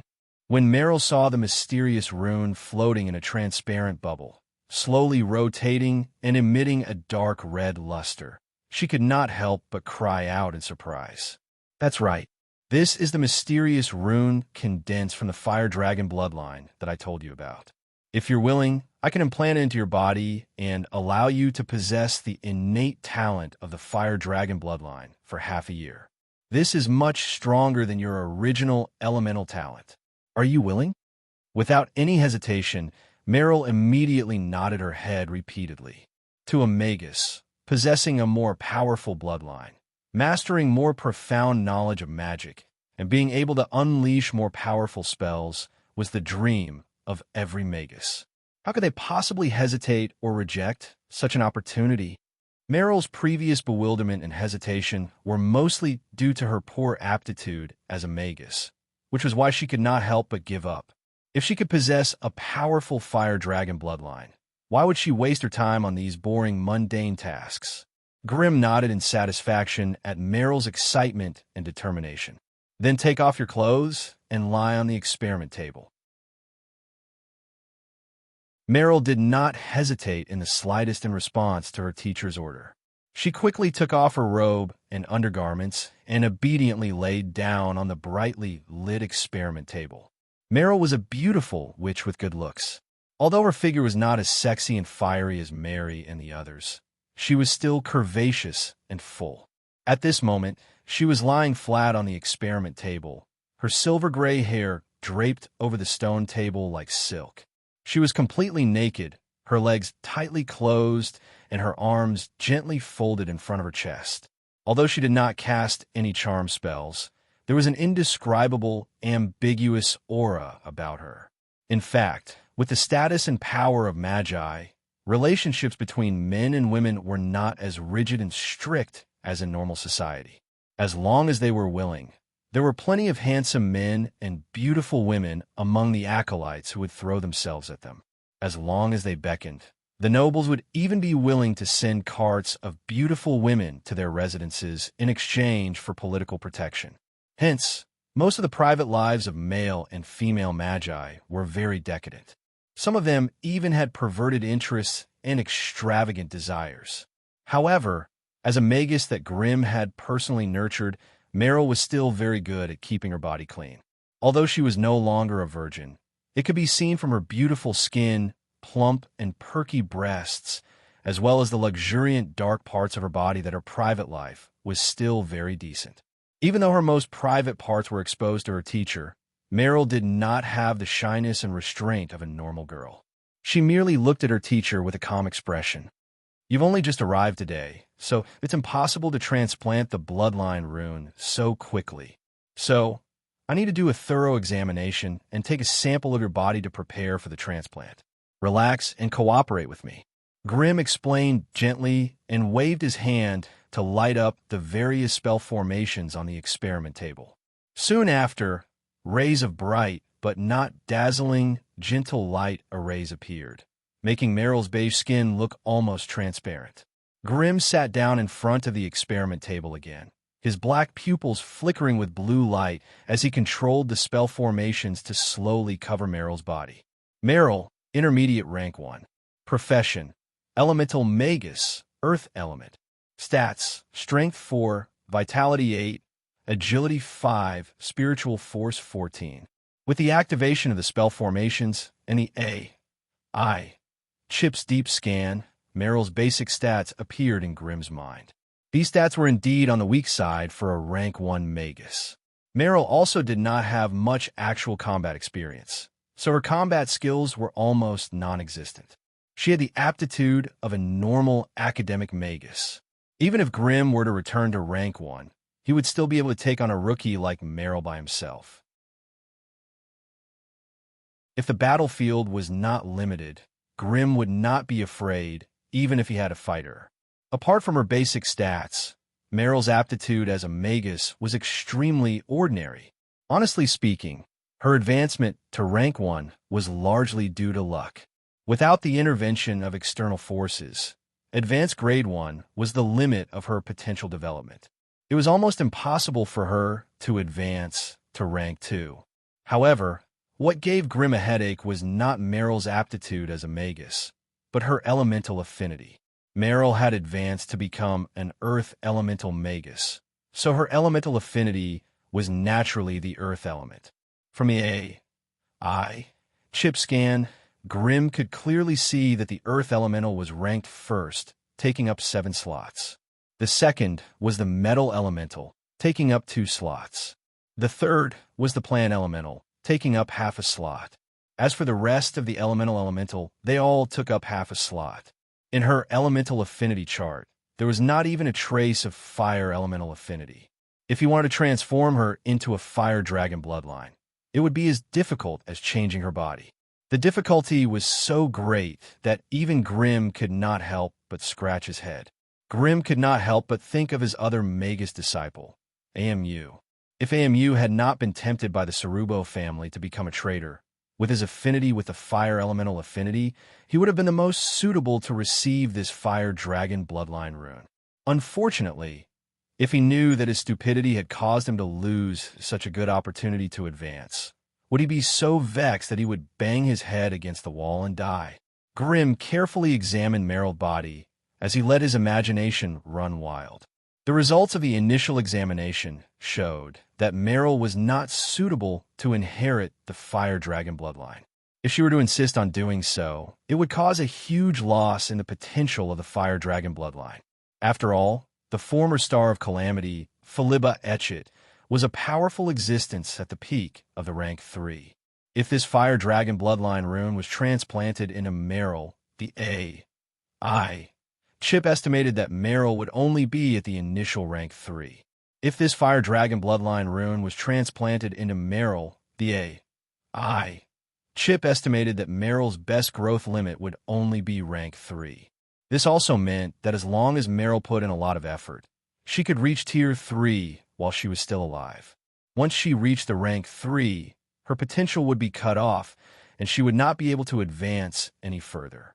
After reaching the 3rd tier, her potential had been severed. It was impossible for her to progress any further. With regards to her situation, Grimm did not hide anything and told Meryl everything that he had deduced. Meryl's face was pale as she lay on the experiment table, her body trembling slightly as she listened to everything. To be honest, listening to an outsider announce the limits of her potential in such a serious manner, Meryl's heart was in turmoil, and she had mixed feelings. Although she knew that her aptitude was not good, to be told her death date right in front of her face still made her feel bitter and hopeless. However, To be able to raise the aptitude of a magus from the initial rank 3 to the advanced rank 1 was already a great blessing. Hence, Meryl nodded towards her teacher with tears in her eyes. Then this matter is settled. Grimm had also made up his mind. As for the loss of the potential of the Fire Dragon Bloodline rune, Grimm did not care too much about it. So what if he found a magus that was extremely compatible with this Bloodline rune? The chances of advancing to the 4th rank were still so slim. Even the owner of the Bloodline, Felaba, had difficulty advancing to the 4th rank. Would her successor be able to do better than her? So, sacrificing some of the potential of the Bloodline rune in exchange for Meryl's loyalty and strength, why not? Since he had made up his mind, Grimm did not think too much about it. Instead, he focused his mind on how to successfully transplant this Bloodline rune into Meryl's body. Directly transplanting, it would not work. The Fire Dragon Bloodline and the Bloodline rune would definitely not be compatible with Meryl's Earth elemental aptitude. If he were to force it and cause a rejection reaction, the Bloodline rune collapsing would be a small matter. However, Meryl's elemental aptitude would be contaminated and lead to her death. This would not be worth it. Hence, before the transplant, Meryl's body should be modified to a certain extent so that the conflict between her Earth elemental aptitude and the Fire elemental aptitude would not be as intense. You're tuning into the Warrior Lore YouTube channel. Don't forget to subscribe and join us on this journey to catch the most captivating stories.